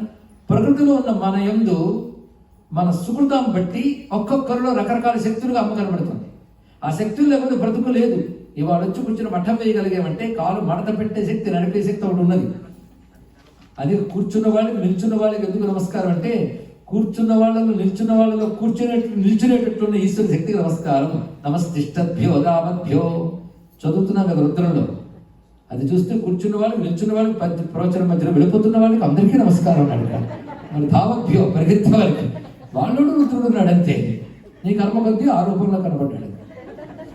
పారిపోయినందుకు వాడెంత ఆనందిస్తాడో, వెళ్ళిపోయాడు నువ్వు ఫీల్ అవుతావు. కనుక అటు ఇటు కూడా ఉన్నది అదే అనమాట. అన్నింటిలో చూడడం నేర్చుకో. అందుకే రౌద్రాయే నమో నిత్యాయే గౌర్యే ధాత్రే నమో నమః జ్యోత్స్నాయే చ ఇందురూపిణ్యే సుఖాయే సప్తన్నమః. రౌద్ర రూపంతో కనబడుతున్నది, గౌరీ రూపంతో కనబడుతున్నది, చక్కని వెన్నెల రూపంలో కనబడుతున్నది, సుఖస్వరూపంగా కనబడుతున్నది అన్నాడు. ఇక్కడ రౌద్రి అంటే కుండల నుంచి జ్వలించిన అగ్ని. జ్యోత్స్నాయే చ ఇందురూపిణ్యై అంటే సహస్రార కమలంలో చంద్ర రూపంతో ఉన్నది. అప్పుడు పొందే ఆ సుఖం బ్రహ్మానందం. యోగపరంగా ఇది రహస్యాలు ఉంటాయి మొత్తానికి. కళ్యాణ్యై ప్రణతామృత్యై సిద్ధ్యై కుర్మ్యై నమో నమః నైరుత్యై భూభృతాం లక్ష్మీ శర్వాణ్యై తే నమో నమః. ఇక్కడ సౌమ్యమైన గౌరీ లక్ష్మి లాంటి రూపములు అనేక విధాలైనటువంటి ఉగ్ర రూపాలు చెప్పబడుతున్నాయి. దుర్గాయి దుర్గపారాయి సారాయి సర్వకారిణ్యి. దుర్గవు నువ్వు, దుర్గతో నుంచి దాటించేదాను నువ్వు, సమస్త లోకం యొక్క సారస్వరూపిణి నువ్వు, సర్వకారిణి నువ్వు. క్షాత్యై జగత్తంతా విఖ్యాతి పొందిన దాను నువ్వు. ఆవిడ తప్ప మనకు లేనప్పుడు ఏది చెప్పినా ఆమె గురించేగా. అంత క్షాత తల్లిది. కృష్ణాయే ధూమ్రాయే. గౌరీ అన్నప్పుడు తేట తెలియని వెలుగు, కృష్ణ అన్నప్పుడు కట్టిక చీకటి. రెండు ఆవిడే అన్నారు ఇక్కడ. ఇప్పుడు ఆకాశంలో వెలుగుందే చేరుతుందా? ఒక్కసారి ఆలోచించండి. కాస్మోస్ వైపు వెళ్ళిపోయి ఇవన్నీ కూడా ఆలోచనలు అక్కడ పెడతాయి. అది కాస్మోస్ గురించి ఇప్పుడిప్పుడు మాట్లాడుతున్న విజ్ఞానానికి వేల వేల యుగాల క్రితమే అద్భుతంగా వివరించిన హిందూ ధర్మం సమాధానం చెప్పగలదు. ఇది తెలుసుకోవాల్సిన అంశం. ఆకాశంలో కట్టిక చీకటి ఉంది, అంతుపట్టిన చీకటి. సూర్యచంద్రులు ప్రసరిస్తున్న కాంతి మనం చూస్తున్నాం. అవి కూడా లేని అంధకారం ఆకాశంలో ఉంటుంది. ఆ అంధకారంలో కూడా శక్తి ఉందా లేదా? అలాగే జ్యోతిర్మండలాల్లో వెలుగు కనబడుతుంది. జ్యోతిర్మండలాలు సూర్యుడు చంద్రుడే కాకుండా చంద్రుడు స్వయం ప్రకాశం కాదు, సూర్యుడు స్వయం ప్రకాశంగా కనిపిస్తాడు. ఇలా జ్యోతిర్మండలాలు ఎన్నున్నాయి. వీటన్నిటిలో వెలుగుంది కదా. వెలుగు లక్షణం తేటగా వస్తువుని చూపించగలగడం, అది గౌరీ. కనుక జగత్తులో జ్యోతిర్మండలాల్లో ఉన్నటువంటి తేటతనము గౌరీ, అంతుపట్టిన ఆకాశంలో ఉన్న నల్లని తనము కాళీ. కాళీ గౌరీ కలిసే విశ్వంలో ఉన్నాయి. ఇది రహస్యం. అందుకే అక్కడక్కడ గౌరీ అయి అంటాడు, ఇక్కడ కృష్ణ అయి అంటాడు. ఇక్కడ అది చూపిస్తున్నాయి. అతి సౌమ్య అతి రౌద్రాయి. ఏమి సంస్కృతి అండి! అతి సౌమ్యమైన అతి రౌద్రంగా ఉన్న తల్లి నీకు నమస్కారము. ఈ రెండు రూపాలు ఎందుకున్నావు? నమో జగత్ ప్రతిష్టాయి. జగతకు నిలుకడ నిర్వహణ ఉండడానికి రెండు రూపాలతో ఉన్నావు. అంత దుమికి జలపాతం వస్తున్నప్పుడు నువ్వు దూరంగా ఉండు. అక్కడ దుమకకపోతే ఇక్కడింత ప్రశాంతంగా రాదు. అందుకే అక్కడ దుముకుతుంది, ఇక్కడికి వస్తుంది. ఎక్కడ వేగం, ఎక్కడ సౌమ్యం అనేది. ఒక్క నదిలోనే రెండు రకాల గతులు చూసినప్పుడు ఒక్క శక్తిలో ఎన్ని గతులు చూడాలో, ఎన్ని రకాలు చూడాలో ఇది గమనించవలసిన మరొక అందమైన అంశం ఇక్కడ. యా దేవి సర్వభూతేషు. ఇక్కడ నుంచి ఒక పరంపర మొదలవుతుంది. చాలా మందికి ఎక్కువగా ఆనందం కలిగించేది అలవాటైపోయింది. యా దేవి సర్వభూతేషు విష్ణు మాయేతి శబ్దిత నమస్తస్యై నమస్తస్యై నమస్తస్యై నమో నమః. ఇక్కడ చాలా సులభమైన శ్లోకం చెప్పడం. ఎందుకంటే ప్రతి శ్లోకంలో యాదేవి సర్వభూతేషు మారదు, నమస్తస్య నమస్తస్య మారదు. మారేది మధ్యవరణి. విష్ణుమాయ చేతన యాదేవి సర్వభూతి బుద్ధి రూపేణ నిద్రారూపేణ క్షుధారూపేణ ఛాయారూపేణ శక్తిరూపేణ తృష్ణారూపేణ క్షాంతిరూపేణ జాతిరూపేణ లజ్జారూపేణ శాంతిరూపేణ శ్రద్ధారూపేణ కాంతిరూపేణ లక్ష్మీరూపేణ ముక్తిరూపేణ స్మృతిరూపేణ దయారూపేణ తుష్టిరూపేణ మాతృరూపేణ భ్రాంతిరూపేణ సంస్థిత నమస్తస్యై నమస్తస్యై నమస్తస్యై నమో నమః. అయిపోయింది అధ్యాయం. ఇందులో విశేషం ఏంటి అంటే యాదేవి సర్వభూతేషు నమస్తస్య అందం అక్కడ పెట్టాడు. ఇందులో నిద్ర క్షుధ బుద్ధి ఇన్ని మారుతున్నాయి. మారకుండా వస్తున్నది మాత్రం యాదేవి సర్వభూతేషు. మారని ఒక చైతన్యం ఉన్నది. ఆవిడ దేవి, స్వయం ప్రకాశ చైతన్యం. ఆవిడెవరు? ఎవరు? యా. ఎవరు ఆ దేవియో అనడంలో యా అంటే అనిర్వచనీయ. అది అర్థం. యా అంటే అనిర్వచనీయ. ఎవ్వని చేయజనించు జగము ఎవ్వని లోపల నుండి నీలమై. అది యశబ్దం. ఎవరు ఎవరు అంటే ఇచ్చేస్తున్నారు వారు. అది ఎవరో మాత్రం చెప్పరు. చేస్తున్నారు అంటున్నావు కానీ అది ఎవరో నిజంగా చెప్పరు. అనిర్వచనీయమైనది. అనిర్వచనీయమైన శక్తి దేవి, స్వయం ప్రకాశ రూపిణి. యా దేవి, మొత్తం దేవి శబ్దమే మొత్తం. ఆవిడ ఎక్కడున్నది? సర్వభూతేషు, అది మారలేదు. మళ్ళీ సర్వప్రాణి కోట్లో ఉంది. అందు దీన్ని బట్టి మన హిందూ సంస్కృతిలో ఒక లోకమందున్న ఒక పర్టికులర్ దేవుడు, ఒక లోకమును ఉంటూ అనేక లోకమును సృజించి కొన్ని ఏడిపించి కొన్నింటి నవ్వించే దేవుడు కాడు. సర్వభూతముల యందు ఉన్న దేవుడిని మనం నమస్కారం చేస్తున్నాం. సర్వభూతేషు యా దేవి, సర్వభూతముల యందు ఉన్నటువంటి దేవి, సర్వవ్యాపి. యా దేవి సర్వభూతేషు, ఈ దేవి సర్వభూతముల యందు ఉంది. ఉందని ఎలా తెలుసు? నిద్ర తెలుసా, ఆకలి తెలుసా, బుద్ధి తెలుసా? ఈ రూపములుగా తెలియబడుతుంది. కానీ ఇది ఆవిడ రూపం కాదు, ఇది రహస్యం కాదు. ఆవిడ అసలు రూపం దేవి, కేవల చైతన్యం, అనిర్వచనీయం. కానీ ఆ తల్లి ఉండడం వల్ల లోపల చైతన్యం అంటూ ఉంటేనే నిద్ర, తంద్ర, భయము ఇత్యాదులు ఎన్నో కలుగుతుంటాయి. ఆ రూపములతో కనబడుతుంది కనుక అవి లేకపోతే ఏమవుతాం? ఒకసారి ఆలోచించాలి. బుద్ధి లేకపోతే, అది లేకపోతే ఎన్ని మెంటల్ హాస్పిటల్స్ అవన్నీ చూడాలి. ముందు అది ఇచ్చినందుకు దానికి దండం పెట్టుకోవాలి. రెండవది విశేషించి ఆకలి. ఆకలి అంటే ఉంటేనే కదా అన్నం. అందుకే ఆ రూపంలో ఉన్న వాళ్ళకి నమస్కారం చేసుకోవాలి. ఇక్కడ ముందు ఆ పదార్థం అక్కడ సృష్టించి దానికంటే ముందు ఆకలి ఇక్కడ సృష్టించింది ఎవరు? నీకు కాదురా, నేను నుండి మింగుతానని చెప్పాడు. అహం వైశ్వానరో భూత్వ ప్రాణినాం దేహమాశ్రిత, అది జఠరాగ్ని రూపుడు. ఈ సిస్టమ్ అంతా నడుస్తుందంటే ఎంత ఆశ్చర్యం అండి ఇక్కడ. కానీ లోపల ఒక చైతన్యం ఉండడం వల్ల ఇవి జరుగుతున్నాయి, నీ నిర్వాహకం కాదు. కనుక ఈ నిర్వాహకాలు బట్టి ఆ చైతన్యం ఉంది తెలుసుకో. తెలుసుకున్నప్పుడు ఏమవుతాయంటే ఈ నిర్వాహకాలు పాజిటివ్గా మారుతాయి. అందుకే ఇందులో ఆకలి కూడా పాజిటివ్. ఆకలి దరిద్రం కదా, ఆకలి లేకపోతే రోగం, అవునా లేదు? అదేమిటండి ఈ మధ్య ఆకలి లేదు అంటే అది మీరు ముడిచిపోవలసిన విషయం కాదని డాక్టర్ గారు పరిగెత్తాలని చెప్పాలి, అవునా లేదా? కనుక తత్స్వరూపం ఆవిడ. కానీ పురాకృత సుకృతం బట్టి ఆయా శరీరముల యందు ఆ దేవి ఆ రూపములుగా ప్రకటింపబడుతున్నది. ఎప్పుడైనా నువ్వు ప్రకటింపబడిన గొప్ప రూపాలను పూజించాలి. కానీ నెగిటివ్ వాటిలో ఉండొచ్చు, కానీ మనం ఉపాసన చేయకూడదు. మనం అది విభూతులను ఉపాసన చేయాలి. అందుకే ఇది విభూతి యోగం ఉంది ఇక్కడ. ఈ విభూతి యోగం చాలా చిత్రంగా ఉంటుంది. ఏ ఏ రూపాలతో ఉందో తెలుసుకో. ఇక్కడ అది మొత్తం చూపిస్తున్నాడు. ముందు విష్ణుమాయ మొదలు అక్కడ మొదలుపెట్టాడు. విష్ణుమాయ అంటే సర్వత్రా వ్యాపించిపోయిన శక్తిగా ఉంది ఆ తల్లి, సర్వభూతములు ఏంది అది. ఆదేవి సర్వభూతేషు విష్ణుమాయ శబ్దిత. తర్వాత చేతనేత్య విధీయతే, భూతానామస్మి చేతన అంటాడు విభూతి యోగంలో. భగవద్గీతకి చండీ సప్తతికి కంపేరిటివ్ స్టడీ చేయాలండి. హోమానికి పారాయణకి ఎంత వాడుకుంటున్నామో ఒక నాలెడ్జ్గా దీన్ని స్టడీ చేయడానికి అంత వాడాలి. అది జరగవలసినది. అప్పుడు జ్ఞానయజ్ఞం అవుతుంది. జ్ఞానయజ్ఞం మోక్షాన్ని ఇస్తుంది. తెలుసుకోండి ఇక్కడ అంత గొప్పది. అదే ఇక్కడ ఆలయం వాళ్ళు చండీ యోగం జరగబడిన బోర్డు పెట్టుంటే ఇక్కడ వాళ్ళు ఇప్పుడు పాప నిండుగా ఉన్నారు, కానీ అప్పుడు బయట కూడా చోటు చాలదు. కర్మ మీద అంత చూపిస్తాం, కానీ జ్ఞానం మీద చూపించాలి. కానీ అందుకని అసలైన జ్ఞాన చండీ యాగం జరుగుతుందండి 4 రోజులు అని, ఇప్పుడు 3 రోజులకు వచ్చాం. ఎంత భావం అది. చేతన, చేతన అంటే కదలిక. చైతన్యం ఉంటేనే కదలిక. కనుక లోపల చైతన్యం చేతనం ద్వారా తెలుస్తుంది. అది చేతనేత్య విధీయతే అని మొదలుపెట్టాడు. అది ఎన్ని రూపాలు అంటే నిద్రారూపేణ సంస్థిత. నిన్న యోగ నిద్ర చెప్పినప్పుడు చెప్పుకున్నాం. అది కావాల్సిందే. ఎప్పుడు పెడితే నిద్రపోతే తిడతాం, అసలు నిద్రపోతే నిద్రపోకపోతే అది ప్రమాదం. కానీ త్రిగుణాల ద్వారా శక్తి ఎన్నో రకాలుగా అనుగ్రహిస్తుంది. ఆయన మాయను ఎప్పుడు నిరసించకూడదండి. ఆ మాయ లేకపోతే ఇవన్నీ ఉంటాయా? శరీరంలో ఎన్ని ఉన్నా కప్పి చర్మం ఎంత రక్షిస్తుందో మాయ కూడా అలా గోపనం చేయడం వల్ల రక్షించబడుతున్నాం. మాయాశక్తి కూడా ప్రార్థించాలి. ప్రార్థిస్తే ఏమిటంటే ఉన్ననాళ్ళు నీకు ఇబ్బంది లేకుండా చేస్తుంది. తర్వాత మాయను దాటించే స్థితి కూడా తల్లి ఇవ్వగలదు. అందుకే గుర్తించు నిత్యం. నిద్రారూపేణ సంస్థిత, క్షుధారూపేణ సంస్థిత. క్షుధ అంటే జఠరాగ్ని రూపం.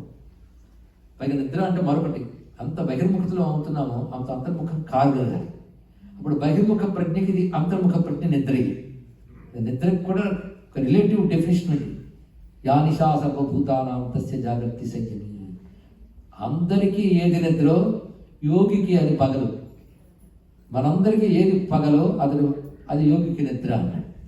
అంటే మనం దేనిలో ఏదైపోయి ఫుల్ కాన్షియస్గా ఉంటామో దానిలో యోగి కాన్షియస్గా ఉండడు. అంటే మనం బయట ప్రపంచం విషయాలంటే ఫుల్ లెవెల్లో ఉంటాం, యోగికి పట్టం. అందుకే ఈ విషయంలో నిద్రపోతున్నాను అర్థం. యోగి ఏ విషయంలో మెలకువలు ఉంటాడో ఆ విషయంలో మనం నిద్రపోతాం. యోగి జ్ఞానము బ్రహ్మం అన్నప్పుడు కాన్షియస్గా ఉంటాడు. అది మనక వాసన కూడా ఉంటుంది. మనకు అంటే సామాన్య ఉద్దేశం చెప్పాను అనుకోండి. ఇక్కడ అందరూ యోగులు ఉన్నాడు నాకు తెలుసు. సామాన్య జనుల ఉద్దేశం చెప్పుకోండి. ఇక్కడ అక్కడ నిద్ర అంటే కూడా అర్థమైందా? ఏ నిద్ర? వీళ్ళలో ఈ నిద్రగా, వాళ్ళలో ఆ నిద్రగా ఉన్న అమ్మకి నమస్కారం అంటే నిద్రకు సరిపోయింది. ఇక్కడ ప్రతి జన్మని ఆలోచిస్తుంటే ఫిలసాఫీగా ఎంత తీయచ్చు. కానీ ముందు ప్రకృతిలో కనిపించే ప్రతి శక్తి యొక్క ప్రకటనను అమ్మవారి రూపమే. కనుక భగవంతుడు ఎక్కడున్నాడండి అంటే ఆ ప్రశ్నించే నాలుకలో, ప్రశ్నించే బుద్ధిలో ఉన్నాడయ్యా చెప్పాలి. ఇంకేమో చెప్తా ఇక్కడ. ఆ శక్తి లేకపోతే ప్రశ్నించగలవా? నేను భగవంతుడు లేడండి అన్నట్టు ఒక ఆయన. అది ఎలా ఉంటుందంటే ఒక యోగి చెప్పాడు సమాధానం, నాకు నాలుక లేదండి అన్నట్టు ఉంటుందండి అన్నాడు. ఆయన చెప్పాడు ఒక స్టేజ్ లేచి, నాకు నాలుక లేదండి అన్నాడు. పాపం మనకు నాలుగు లేదండి అన్నాడు వీడిద్దరికి బుద్ధి లేదండి అని ఉత్తరపడి తెలుసుకోవాలి. నాలుగు లేకపోతే నాలుగు లేదండి అని ఎంత చెప్పాడు? నాలుగు ఉండడం వల్లే నాలుగు లేదండి అన్నాడు కదా. అలాగే భగవంతుడు లేడండి అనడానికి కూడా కారణమైన ఈ శక్తితో అదే భగవంతుడు. అది తెలుసుకోవాలి. ఇక్కడ అంత అందమైన నిర్వచనం ఉంది ఇక్కడ. ఆ శక్తి ఎలా ప్రకటింపబడుతుంది? క్షుధారూపేణ, ఛాయారూపేణ, శక్తి రూపేణ, తృష్ణారూపేణ, క్షాంతి రూపేణ, జాతి రూపేణ, చెప్పినవన్నీ తీసుకోవచ్చు. ఇన్ని రూపములతో ఉన్నటువంటి ఆ తల్లికి ఎన్ని మార్లు నమస్కరిస్తాం? ఎన్ని మార్లు నమస్కరించకుండా ఉండగలం? చేస్తూనే ఉండాలి. తెలుస్తున్న కొద్దీ నమస్కరిస్తూ ఉంటాం. ముందు తెలుసుకోవడానికి నమస్కారం, తెలుస్తున్న కొద్దీ నమస్కారం, తెలిస్తే కేవలం నమస్కారం. అందుకే నమస్కారం బాహుళ్యం పెరిగిపోతుంది. ఆనంద నమస్సోమాయ రుద్రాయ నమస్తాంబరాయ చరుణాయ నమస్కారం పెరిగిపోయినట్టుగా ఇక్కడ పెరిగిపోతుంది. ఆనందంతో పలుమార్లు అన్నట్లు నమః నమః నమః నమః. ముందు త్రికరణాలతో అందాం. నమస్తస్యై నమస్తస్యై నమస్తస్యై. ఆమెకు నమస్కారం, ఆమెకు నమస్కారం, ఆమెకు నమస్కారం. ఆమె ఎవరు? ఆమె అంతే. ఎవతో ఆమె ఇవే అనాలి తప్ప ఈమె ఇవతే అనలేవు. ఆవిడంతేనండి. అనిర్దేశ, చూపించి ఇది అని చెప్పలేవు. చూపిస్తే పదార్థం, చూపించలేకపోతే పరమార్థం. తెలుసుకుంటాడు. పరమార్థాన్ని వస్తువులో చూపించగలవా? చూపించలేవు. కానీ వస్తువుల్లో పరమార్థం ఉందని తెలుసుకో. ఆ పరమార్థమే లేకపోతే వస్తువులో ప్రకటన లేదు, శక్తి లేదు. కానీ ఇక్కడ చెప్తున్న క్షుధాన్ని తెలియబడుతున్నాయి. ఆ రూపముగా ఏ చైతన్యం ఉందో ఆవిడికి రెండే. యా తస్యై, ఎవతయో ఆమెకు. ఆ మాట తస్యై తస్యై తస్యై 3 మార్లు. ఆమెకు నమస్కారం. వేదం అమ్మ గురించి ఇలాగే సా ఏష ఇలాగే మొదలుపెట్టిందండి. యచ్చబ్దం తచ్చబ్దమే భగవంతుడి గురించి చెప్పాలంటే. ఏదో అది అన్న అనిర్వచనీయే, ఏదో అన్న అనిర్వచనీయే. కానీ భగవంతుడి గురించి ఎత్ తత్, ఎత్తేమిటో తెలుసుకునే తెలివి యజ్ఞం. యజ్ఞం అన్నాడు కదా, చాలా గొప్ప విశేషం. ఎత్తును తెలుసుకునే ప్రయత్నమే యజ్ఞం. ఇక తచ్చబ్దం చితిస్తత్పద లక్ష్యార్థ. ఏమీ చెప్పలేనప్పుడు అదే ఊరుకో. లోకల్లో కూడా ఏదైనా విషయం మనకు అడిగితే అదండి ఇదని బుర్రగొక్కుంటాం అందరంత వరకు. ఎప్పుడూ అందరు బుర్రగొక్కున్నా అందుకే తచ్చబ్దం అనుకున్నాడు ఇక్కడ. ఆ తచ్చబ్దం చేస్తే తత్సవితురు అక్కడ మొదలుపెట్టాడు. ఆ తచ్చబ్దానికి స్త్రీలింగంలో చతుర్థి భక్తి చెప్తే తస్యై అన్నాం. ఎవడి తచ్చబ్ద వాచ్యురాలో యచ్చబ్దం, ఎత్తని పరిశోధిస్తే తత్తని తేలుతుంది, ఎత్తని వెతికితే తత్తని తేలుతుంది. ఎత్తు తత్వ రూపమైన అనిర్వచనీయమైన శక్తికి నమస్కారము. ఆవిడ అందదు అనుకుంటే నమస్కారం ఎందుకు? ప్రతి వారు ప్రకటింపబడుతుంది. మళ్ళీ అంతలో ఉంటూ ఉంటే అందట్లేదు. అలాంటి శక్తికి నమస్కారము అని నమస్తస్యై నమస్తస్యై అని చెప్పడం విశేషం. ఇందులో మరొక రహస్యం ఏంటంటే నమస్తస్యై నమస్తస్యై నమస్తస్యై అని చెప్పినప్పుడు 3 లెవెల్స్లో చెప్పారు. ఇక్కడ నీకు అందుతున్నంత 3 అందరి పైన ఉంటుంది. అది మొదటి 3 కూడా నీకు అందుతున్న 3 అవస్థల్లో స్థూల సూక్ష్మ కారణ, అదేవిధంగా జాగ్రత్త స్వప్న సుషుప్తులు, భూత భవిష్యత్ వర్తమానములు. ఈ 3 ఒక్కొక్క దానిలో నమస్కరించు. అవస్థను నమస్కరిస్తూ అవస్థాతీత దగ్గరికి వచ్చేటప్పటికల్లా ఆనందంతో నమో నమః. ఇక్కడ నమస్తస్యై నమస్తస్యై నమస్తస్యై నమో నమః. ఇంకా వ్యాఖ్యానిస్తే నమస్తస్యై నమస్తస్యై నమస్తస్యై మనస వాచ కర్మణ. 3తో విడివిడిగా నమస్కరించి అంతా కలిపి ఒకటే నమస్కారం నమో నమః అని మొదలుపెట్టారు. ఇక్కడ చివరికి నమస్కారం బాగుంది. మొత్తం అంతా యాదేవి సర్వభూతేషు నమస్తస్యలు ఉందండి ఇక్కడ. ఈ విధంగా అమ్మవారిని స్తుతించారు. ఎవరు? స్తోత్రంలో కూడా విషయం మర్చిపోతారా? చితి రూపేణ యాకృష్ణం ఏతద్వ్యాప్య స్థితాదిగా. చితి రూపంలో ఉంది ఆవిడ. చిత్ అంటే అబ్బా అన్న మాట చెప్పకుండా భయమిస్తుంది అంత ఆవిడ. అంటే వల్లకాట్లో చిత్తులు అనుకుంటుంది ఆవిడ. దానికి చిత్ అని పేరు పెట్టారు ఎందుకంటే దానికి అర్థం తెలుసుకోవాలి. వేదంలో చిత్యగ్ని ఇత్యాది పదార్థాలు ఉన్నాయి. అదే మనం తగలెట్టే కర్ల మంట అని కాదు, చితి అని పేరు పెట్టారు. గొప్ప విషయం ఇక్కడ. అది అగ్నిహోత్రం అండి, దానికి కట్టినిస్తున్నారు. అది వేరే విషయం. ఇప్పుడు ఎవరు చెప్పరు. కానీ చితి అంటే చైతన్యం అని అర్థం ఇక్కడ. చైతన్యం. అందుకే చితి రూపేణ ఈ శబ్దం సరిగ్గా వింటే పరా ప్రత్యక్ చితి రూప వస్తుంది అక్కడ. చితి రూపేణ కేవలం చైతన్య రూపముతో యా కృష్ణం ఏతద్వ్యాప్య స్థితాంతి. కృష్ణం అంటే సమస్తం. ఈ సమస్తమునందు చితి రూపముగా అంటే చైతన్య రూపముగా వ్యాపించింది. కదిలేవంటే చెయ్యి లేపగలిగే ఎవరి వల్ల, కదలగలిగే ఎవరి వల్ల? నువ్వు కారణం చెప్తావు ప్రాణం అని, ప్రాణానికి కూడా ఆవిడ కారణం, ప్రాణస్య ప్రాణ. అందుకే సర్వ చైతన్య రూపాంత ఆద్యాం విద్యాంచ ధీమహి బుద్ధిం వ్యానం ప్రచోదయా. తన దేవి భాగవతం అమ్మ గాయత్రి ఇచ్చింది అందరూ చేసుకోవడానికి. సర్వ చైతన్య రూప అమ్మ అంటే అటువంటి తల్లి. నమస్తస్యై నమస్తస్యై నమస్తస్యై నమో నమః. నమస్కార బాహుళ్యం అయిపోయిందండి.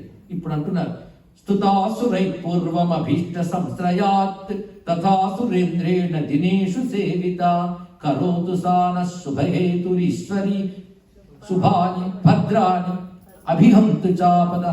చదివేటప్పుడు జాగ్రత్తగా చదవాలంటారు. అందుకే కొంచెం తేడా కూడా రాకూడదు. అందరికీ ఒక కోరిక కోసం పాలన చేసినప్పుడు ఇంకా జాగ్రత్తగా ఉండాలి. అర్థం తెలిసిన తెలియకపోయినా ఉచ్చారణ దోషం రాకూడదు. పెద్ద ఉపాసకుడే భార్యాం రక్షతు భైరవి అనడం బదులు పొరపాటు భార్యాం భక్షత అన్నట్టు, భార్య మిగలలేదు. చాలా అందుకే మంత్రం అన్నప్పుడు చాలా జాగ్రత్తగా ఉండాలి. పెద్దవాళ్ళు తెలిసి చేయండి అంటారు కారణం. ఇప్పుడు సాహసాలు పెరిగిపోయి పుస్తకం దొరకడం ఆలస్యం, మేమెందుకు చేయకూడదు మొదలెడుతున్నారు. స్వరం తెలియాలి, అక్షరం తెలియాలి, సంస్కారం ఉండాలి. 3 లేని వెళ్ళగలదు. అది ఏవి ఎవరు చేయాలి, ఎలా చేయాలి పద్ధతులు ఉన్నాయి. అయితే ఆ మతాలు అవి లేవండి అంటే ఎక్కడ శక్తి ఉంటుందో అక్కడ నియమం ఉంటుంది తెలుసుకుంటున్నాను. ఎందుకంటే కర్రపుల్ల ప్లగ్లో పెడితే ఎవడైనా ముట్టుకోవచ్చు. అందుకే మా దగ్గర అందరూ ముట్టుకోవచ్చు, అందరూ రావచ్చు అంటే హాయిగా రావచ్చు. కర్రపుల్ల దానికి ఎనర్జీ లేదు. రాగి తీగ పెడితే మాత్రం జాగ్రత్తగా ఉండాలి. ఇక్కడ దానికి ఎనర్జీ పెట్టిన చోట జాగ్రత్తగా హ్యాండిల్ చేయాలి. అందుకు నియమాలు ఉంటాయి తెలుసుకోండి. చెప్పడం సులభమే, పెద్ద పెద్ద మాటలు అందరూ వాడేస్తుంటారు. మొన్న ఎవరో అన్నారు, కాబట్టి గర్భగుడిలో దేవుడిని అందరూ ముట్టుకుంటే అయిపోయిందండి. భగవంతుడు అందరికి కావాల్సిన వాడే కదా, సర్వవ్యాపకుడు కదా అని. సర్వవ్యాపకుడైన భగవంతుడికి ఏ నియమం లేదు. ఎక్కడైనా దండం పెట్టుకోవచ్చు, సర్వవ్యాపకుడు కదా. గుళ్ళో దండం పెట్టు నియమం కావాలి అన్నాడు. అది ఎలాగంటే ప్రవహించే గంగ మీద మూత పెట్టం, కడవలో తెచ్చి పెట్టుకుంటే మూత పెట్టుకోవాలి. గంగ నీరు నువ్వు తెలివిగా ప్రశ్నిస్తే తెలివిగా సమాధానం చెప్పగలిగే తెలివితేటలు కూడా ఉండాలి. పైపైన వింటుంటే అన్ని ఫిలాసఫీలా కనబడుతుంటాయి, కానీ డొల్ల ఫిలాసఫీలు చాలా ఫిలాసఫీల కింద మెయింటైన్ అయిపోతున్నాయి ఈ లోకంలో. అదో బాధాకరమైన అంశం. మొత్తానికి ఇక్కడ మాట అంటున్నాడు శ్లోకంలో, చాలా విషయం ఇది, చాలా జాగ్రత్త చదవాలి. ఎందుకు అంటున్నానంటే కరోతు సాన శుభహేతురీశ్వరి శుభాని భద్రాని, శుభము భద్రము వీటిని కలిగించుగాక. అభిహంతు చాపద, ఆపదల్ని నశింపజేయుగాక. డివైడ్ చేసి శుభాని భద్రాని అభిహంతు అంటే శుభములు భద్రములు నశింపజేయుగాక అని మీనింగ్ వస్తుంది. జాగ్రత్తగా ఉండాలి. మేము మా దాన్ని చెప్పేస్తుంటాం, చేసేటప్పుడు చేసేస్తుంటారు. లలితా శాస్త్రం కొన్ని దశాబ్దాల నుంచి ఏకలు పెడుతున్నాం, ఇలా చదవండి అలా చదవండి. ఈ గుడికి వెళ్ళినప్పుడు ఏమన్నా లలితా శాస్త్రం చదువుతాం వస్తారంటే భయం వేస్తుంది. మళ్ళీ అవే తప్పులు తడకలు సరిగ్గా తెలుసుకుని చేయాలి. అందుకే స్తుతాసురై ఎంత బాగా చెప్పారు. ఇదివరకు దేవతలు అమ్మవారి ద్వారా అభీష్ట సిద్ధి పొందాక అప్పటి నుంచి విడవకుండా ప్రతిరోజు మా ఇంద్రుడు మొదలైన వారు సేవిస్తున్నారు. దినేషు సేవిత సురేంద్రేణ, ఇంద్రాది దేవతలు నిత్యం సేవిస్తున్నారు. అలా సేవిస్తున్న దేవతల యొక్క మాట మేరకు అమ్మవారి వారు వచ్చి శుభం కలిగించుగాక అంటే అర్థం ఏమిటి? అప్పుడు మహిషాసుడు వచ్చినప్పుడు అమ్మ గుర్తుంది, అప్పుడు పిలిచాం. మళ్ళీ ఇప్పుడు శుభరిశుడు వచ్చాడు, ఇప్పుడు వచ్చి అమ్మ అంటే వినదు ఆవిడ. ఎవడికి రోజు ఆరాధన చేసే అలవాటు ఉంటుందో వాడికి కష్టకాలంలో ప్రార్థించే అధికారం ఉంటుంది. ఇది తెలుసుకోవాల్సిన అంతే, అవునా లేదా? రోజు యోగాభ్యాసం చేసిన వాడికి ప్రయోజనం, కానీ ఎప్పుడు రోగం వస్తే అప్పుడు యోగం చేస్తే రోగం పెరుగుతుంది, కానీ యోగం రాదు. తెలుసుకోండి ఇక్కడ. కనుక నిత్యం ఎవడు అనుష్ఠానం చేస్తాడో వాడికి అడిగే శక్తి ఉంటుంది. ఇది తెలుసుకోవాలి. అనుష్ఠానమైన ముందే చెప్పినప్పుడు ధర్మాన్ని ఆచరించడం, భగవంతుడి భక్తి కలగడం, నిత్యం ఉన్నప్పుడే ఆపద కాలంలో అడిగే అధికారం ఉంటుంది అనే మాట ఇక్కడ చూపిస్తున్నారు. ఒకరు అన్నారు, మీరే చెప్తారు కదా చచ్చిపోయాడు రామ అంటే చాలా తరించిపోతుంది. అంత తేలిక కదయ్యా అనడం. నిత్యం ఉన్నప్పుడే అప్పుడు వస్తుంది అలవాటు. అందుకే ఆయన తెలివైన వాడి కృష్ణుడు. కృష్ణుడే చెప్పాడు కదా అంత్యకాలేచ్చే మామేవా అన్నాడు కదంటే, నువ్వు సరిగ్గా చదివా? అంతకాలేచ్చా అన్నాడు. అంతకాలం నందు కూడా అన్నాడు. ఆయన నువ్వు ఎక్కడ తెసుకుతావు ఆయనకు తెలుసు. కనుక ఎప్పుడు అన్నారో అప్పుడు అన్నాడు, అంటే ఎప్పుడు అన్నారు ఇక్కడ. అందుకే స్తుతాసురై పూర్వం అభీష్ట సంశ్రయాత్, ఆ మాటలు అభీష్టములు నెరవేరిన తర్వాత దినేషు సేవిత, కోరికలు నెరవేర్పగానే మర్చిపోవడం ఉంటూ ఉంటుంది. ఒక ఆయన కష్టకాలం వచ్చి వెంకటేశ్వర దండం పెట్టుకున్నాడు, కోరిక నెరవేరిపోయింది. అది అలా తీరిపోయింది తెలుసా? అఫ్కోర్స్ అప్పుడు దేవుడికి కూడా దండం పెట్టాలనుకుంటున్నాను అంటాడు. అంటే అది అఫ్కోర్స్ అయిపోయింది. అలా ఉంటే మన వ్యవహారం. అప్పటి నుంచి దినేషు సేవిత, అలా సేవిస్తూ ఉన్నాడు. అలాంటి తల్లి కరోతు సానః శుభహేతు, ఈశ్వరి మాకు శుభహేతువుని కలిగించుగాక. శుభాని భద్రాని కరోతు అని అక్కడ దానికి అన్వయి. అభిహంతు చాపరః యా సంప్రదం చోద్ధత దైత్యతాపితైరస్మాభిరీసాదసురైర్నమస్యతే యా చ స్మృతా తత్క్షణమేవ హంతినః సర్వాపదో భక్తి వినమ్రమూర్తిభిః. ఇప్పుడు మేము మళ్ళీ గర్భితులైన దైత్యుల చేత బాధింపబడుతున్నాం, భక్తి వినమ్ర శరీరాలతో ప్రార్థిస్తున్నాం, స్మరిస్తున్నాం కనుక దేవి తత్క్షణమేవ, ఈ క్షణమే వచ్చి అసుర బాధను తొలగించుగాక అనగానే ఆ సమయంలో కావిడ వచ్చింది. అక్కడికి వెళ్ళి ఆకాశం ఢామ్మని వస్తుందేమో అని చూస్తున్నాను. ఆ పక్క నుంచి వచ్చిందండి ఆవిడ. ఎంత అద్భుతం చూడండి, భగవంతుడు ఎటు నుంచి వస్తున్నావు చూస్తున్నావు అంటే అటు నుంచి తప్ప ఇంకో మార్గంలో వస్తాడు. ఎందుకంటే నువ్వు అక్కడే వస్తాను కన్ఫ్యూజ్ చేసావు. ఆయన ఎక్కడి నుంచో రాదు తెలుసుకోని వీధులకు తీసి ఎదురు చూస్తుంటే ఆయన పెద్ద తరపు నుంచి వచ్చి దుర్యం తట్టొచ్చాం. ఆయన ఇష్టం, ఆయన ఎలా వస్తాను నువ్వేం చెప్పగలవు. ఏవం స్తవాని యుక్తానాం, ఇలా వీళ్ళందరూ స్తోత్రం చేసి అమ్మవారిని ధ్యానిస్తూ ఉంటే అక్కడికి వచ్చింది హిమవత్ కన్యక, హిమవత్ పర్వత రాజపుత్రి వచ్చిందట తల్లి. అందుకే దేవానాం తత్ర పార్వతీ, పార్వతి అంటేనే పర్వత రాజపుత్రి. దీన్ని బట్టి హిమాలయాలకు వెళ్ళి ప్రార్థన చేస్తే బెటర్. ఎందుకంటే తాతగారింటికి వెళ్ళినట్టు మనందరం. మా అమ్మ పుట్టిల్లండి అది ఇక్కడ. హిమాచల మహావంశ భావనాయే నమో నమః.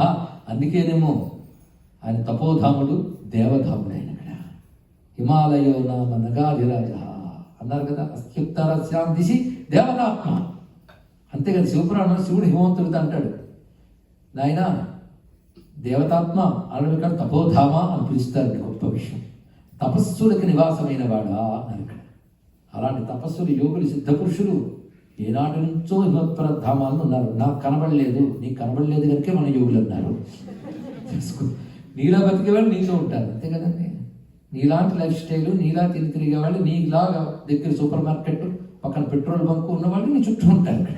వీటి అవసరం లేని వాళ్ళు ఇవి లేని చోటు ఉంటారు ఇక్కడ. వాళ్ళకి నీ అవసరం లేదు కానీ కనబడాల్సిన అవసరం వాళ్ళకి లేదు. ఇలాంటి ఎందరో యోగులు ఋషులు ఉన్నారు, వాళ్ళ తపస్సుని మనల్ని కాపాడుతున్నాయి. అందుకే నిరంతరం నమో గంగా యమునయో మునిభ్యశ్చ నమః అంటే వాళ్ళు నమస్కారం చేసుకోవాల్సింది.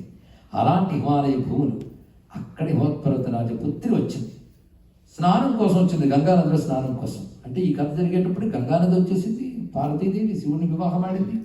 అటువంటి కైలాసంలో కూర్చొని ఇక్కడ ఎందుకు వచ్చిందంటే ఇక్కడ వీడు ప్రార్థిస్తుంటే వచ్చింది తల్లి ఇక్కడికి. స్నాతుమభ్యాయయౌతో ఏ జాహ్నవ్యా నృపనందన సబ్రవిత్తాన్ సురాన్ శుభ్రూ.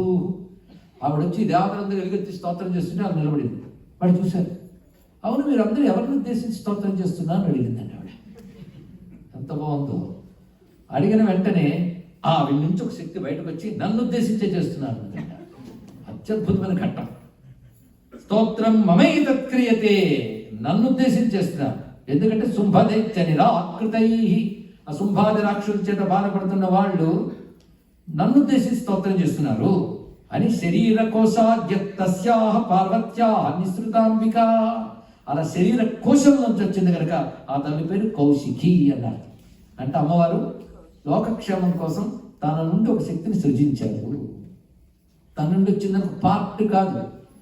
ఒక దీపం నుంచి దీపం వచ్చిందంటే మొదటి దీపానికి అంత శక్తి ఉందో అంత శక్తి ఈ దీపానికి ఉన్నది, ఒకే అగ్ని.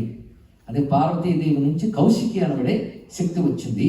తస్యాం నిర్గతాయాం తు కృష్ణా భూత్సాపి పార్వతీ కాళికేతి సమాక్షాత హిమాచల కృతాశ్రయ. ఆ కోశం నుంచి వచ్చిన ఆవిడ నీలకాంతితో ప్రకాశిస్తూ కృష్ణదేహంతో ప్రకాశిస్తున్నటువంటిది కనుక ఆ తల్లిని కాళీ అని కూడా అంటారు, నల్లని తల్లి. దాన్ని మరో భాషలో కృష్ణ అంటారు. నల్లపిల్లలు ఇద్దరు కూడా. నల్లతనం అంటే అంతుపట్టనితనం, ఇది తెలుసుకోండి. పసిఫిక్ నీలంగా కనబడుతుంది, డార్క్ బ్లూ. వాటర్ తీసి చూడండి, నీలం ఉంటుందా? ఉండదు.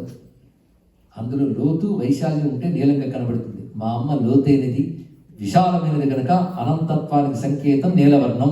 అందుకే కాళిక అని ఇది అర్థం. అమ్మ నలుపు ఒకటి అర్థమైంది కదా. ఎందుకంటే జ్ఞానం ఉన్న చోట అంత తేలిక అంతుపట్టదు. అదే కాళి అనేది జ్ఞానం ఉన్న వాళ్ళకి అర్థమవుతుంది. కానీ అనంత శక్తి స్వరూపిణి కనుక గౌరీ నుంచి వచ్చింది కాళి. ఇక్కడ విశేషం అది. ఆవిడ నన్ను ఉద్దేశించి స్తోత్రం చేస్తున్నా చెప్పింది. అయితే వీళ్ళ పని ఏదో నువ్వు పూర్తి చేసి మళ్ళీ రాని విడిపోయింది పార్వతి. అప్పుడు ఆవిడ అక్కడ హిమాచలంలో నిలబడి ఉంది. ఇక్కడ దేవతలు ఆహాహా అని సంతోషించారయ్యా అన్నాడు. ఇక్కడ ఆ సమయంలో ఇద్దరు రాక్షసులకు తిరుగుతూ అక్కడికి వచ్చారు. చండా ముండా వాళ్ళు వచ్చి ఆవిడ చూసి ఆశ్చర్యపోయి, ఎంత గొప్ప సౌందర్యంతో ప్రకాశిస్తుందో ఆవిడ, బా ఎంత అందగతే, మా రాజు దగ్గర ఉంటే బాగుంది అనిపించింది. వాళ్ళు రాజభక్తి మాత్రం మెచ్చుకోవాలి. ఇక్కడ మా రాజుకి ఇలాంటి ఆట దొరికితే చాలా బాగుంటుంది. పైగా అనేక లోకాల నుంచి గొప్ప గొప్ప వస్తువులు ఎత్తుకొచ్చారు వాళ్ళిద్దరు. అయితే దోచుకుని లేకపోతే కొట్టుకుని ఆవిడ ఎక్కడ ఉన్నట్టు వాళ్ళ మ్యూజియంలో ఉన్నాయి. తెలుసు కదా, అన్ని దేశాలని దాడి చేసి దొంగిలించి పెద్ద నిర్వాహకంలా చెప్పి అక్కడ వాళ్ళ బానిసలుగా తొక్కి అవిని దోచుకొచ్చిన సంపన్నులు అంటే దొంగ సొమ్ముతో సంపన్నులు అనిపించుకుంటూ ఆ దొంగలాంటి సొమ్మంతా సిగ్గు లేకుండా మ్యూజియంలో చూపిస్తున్న వాళ్ళందరూ రాక్షస జాతి అంటే పురాణం, నేను కాదు. మొత్తానికి అనేక లోకాలు దేశాన్ని జయించి అన్ని రత్నాలు తీసుకొచ్చారు. రాజుకి రత్నభుజులు, రాజు రత్నభుజుల పేరు అంటే గొప్ప వస్తువులని వాడి దగ్గర ఉండాలి. అది ఎవరి ఇంట్లోనైనా రేర్ వస్తువు ఉంటే రాజులు కూడా లాగేసుకుంటారు అని వాడి దగ్గర ఉండాలి. ఇక్కడ అలాగా అనేక లోకాల నుంచి అనేక కొట్టుకొచ్చారు. ఏ లోకం నుంచి ఏం కొట్టుకొచ్చారు లిస్ట్ ఉంది ఇక్కడ. ఇలా కొట్టుకొచ్చారు. ఈ రత్నం స్త్రీ రత్నం ఉంది. ఎందుకంటే స్త్రీల్లో ఇలాంటిది ఎక్కడ దొరకదు. ఆ పాటి జ్ఞానం ఉంది వాళ్ళకి వచ్చారు. ఎందుకంటే స్త్రీల్లో ఇలాంటి స్త్రీ ఎక్కడా ఉండదండి. అలాంటి స్త్రీ ఆవిడ త్రిపుర సుందరి, సామాన్యం కాదు. అలాంటి స్త్రీ అంటే రత్నమేగా. మరి అన్ని రత్నాలు మా రాజు దగ్గర ఉండాలంటే ఈ రత్నం కూడా అక్కడ ఉండాలి అని తిన్నగా వెళ్ళి రాజు గారికి చెప్పారు. ఆ తర్వాత కథ ఏం జరిగింది అనేది తెలుసుకోవడానికి మరి రేపు ఒక్కరోజు ఉంది. కాబట్టి రేపు సమావేశమే మనంతా ముందే చెప్పినట్లుగా నిన్నటి వరకు పావుతకు 7 అలవాటు అయిపోయి చాలామంది ఆ సమయానికి వచ్చారు. నేను పరిగెత్తుకుంటూ 6:30కి వచ్చాను. కానీ ట్రాఫిక్ ఉంటూ కూడా మీరు అన్నీ దాటుకుంటూ ఎంత శ్రద్ధగా వర్కింగ్ డేస్లో కూడా వచ్చారు అంటే మీరు ఉన్న శ్రద్ధకు నమస్కారం. యాదేవి సర్వభూతేషు శ్రద్ధారూపేణ సంస్థిత నమస్తస్యై నమస్తస్యై నమస్తస్యై నమో నమః. యాదేవి సర్వభూతేషు మాతృరూపేణ సంస్థిత. ఇలా సర్వభూతాల్లో శ్రద్ధ మాతృరూపంలో ఉన్న అమ్మ అని తెలుసుకుంటే అది తెలుసుకున్న వాడికి సర్వభూతాల నుంచి అమ్మ అనుగ్రహిస్తుందండి. ఇది చమత్కారం. అందరిలో అమ్మను చూసేవాడు అన్నింటిలో అమ్మను చూసిన వాడికి అన్నింటిలోంచి అందరిలోంచి అమ్మ అనుగ్రహం లభిస్తుంది. దానికి ఉదాహరణ మా ప్రహ్లాదుడే. అందరిలో విష్ణువుని చూశాడు కనుక అన్నింటిలోంచి విష్ణువే కాపాడాడు. అక్కడే సూత్రం అంతే, పెద్దేం లేదు. ప్రహ్లాదుడికి మిరాకిల్స్ రాత్రి కూడా హంపట్ ఏం చేయలేదు ఆయన ఇక్కడ. అని తెలిసింది ఒకటే, ఆ విష్ణువు సర్వాంతర్యామి నాలో అందరిలో. ఆ సర్వాంతర్యామి అని విష్ణువుకు నమస్కారం అనుకున్నాడు ఒక్కటే. ఆ సర్వాంతర్యామిని అని అమ్మవారికి మనం సర్వాంతర్యామిని సతి ఆ తల్లికి ఇంతవరకు నమస్కారం చేసుకున్నాం. అలాగా మీ అందరిలో ఉన్న అమ్మవారు మీ అందరినీ శ్రద్ధగా ఇక్కడికి రప్పిస్తే మీ అందరికీ ఉన్న భక్తి నా చేతి ఇక్కడ పలికిస్తుంది. మరి ఇలాంటి శ్రద్ధాళులైన శ్రోతలు ఇక్కడ ఉన్నారు కనుకనే సముద్రాలు దాటించైనా అమ్మ రప్పించగలదు, పలికించగలదు. లేకపోతే పలికే ఒక శరీరాన్ని పలికించేది ఆ తల్లి. ఇలాంటి శ్రద్ధాళులందరికీ నేను మనసా నమస్కారం చేస్తున్నాను. మీ అందరి వల్ల ఒక్కసారి చండీదేవిని ఆరాధించుకునే భాగ్యం నాకు లభించింది. వాగ్రూప్ని యజ్ఞం చేయడానికి అవకాశం లభించింది. రేపటి రోజున ఇంతకు ముందే నిర్వాహకులు తెలియజేసిన ప్రకారంగా సాయంత్రం 6 గంటలకే సమావేశం అవుదాం. రేపు ఆఖరి రోజు చక్కగా పరిపూర్ణం చేసుకుని అందరూ తృప్తిగా వెళదాం. మరి అన్ని అధ్యాయాలు కదా రేపు ఒక్క రోజును పూర్తి చేసుకోవాలి మనం. అంత విశేషమైనటువంటి అంశం. మొత్తానికి ఇప్పుడు శుభ్రభద్రకు వెళ్ళి చండముండులు కబురు చెప్పారు. వాళ్ళు ఏం చేశారు, తర్వాత కథ ఏమిటో రేపు మనం తెలుసుకుందాం. అంతవరకు హిమాలయంలో ఆ సింహవాహిని కూర్చున్న ఆ భద్రకాళి అయినటువంటి జగన్మాత దుర్గాంబకు నమస్కరిస్తూ స్వస్తి. సర్వమంగళ మాంగళ్యే శివే సర్వార్థ సాధికే శరణ్యే త్రయంబకే గౌరి నారాయణ నమోస్తుతే. మహాకాళి మహాలక్ష్మి మహాసరస్వతి స్వరూపిణి శ్రీ దుర్గా పరదేవతకి, శ్రీ దుర్గా పరదేవతకి, శ్రీ దుర్గా పరదేవతకి. సరిపోలే. శ్రీ దుర్గా పరదేవతకి నమః. పార్వతీ పతయే హర హర మహాదేవ.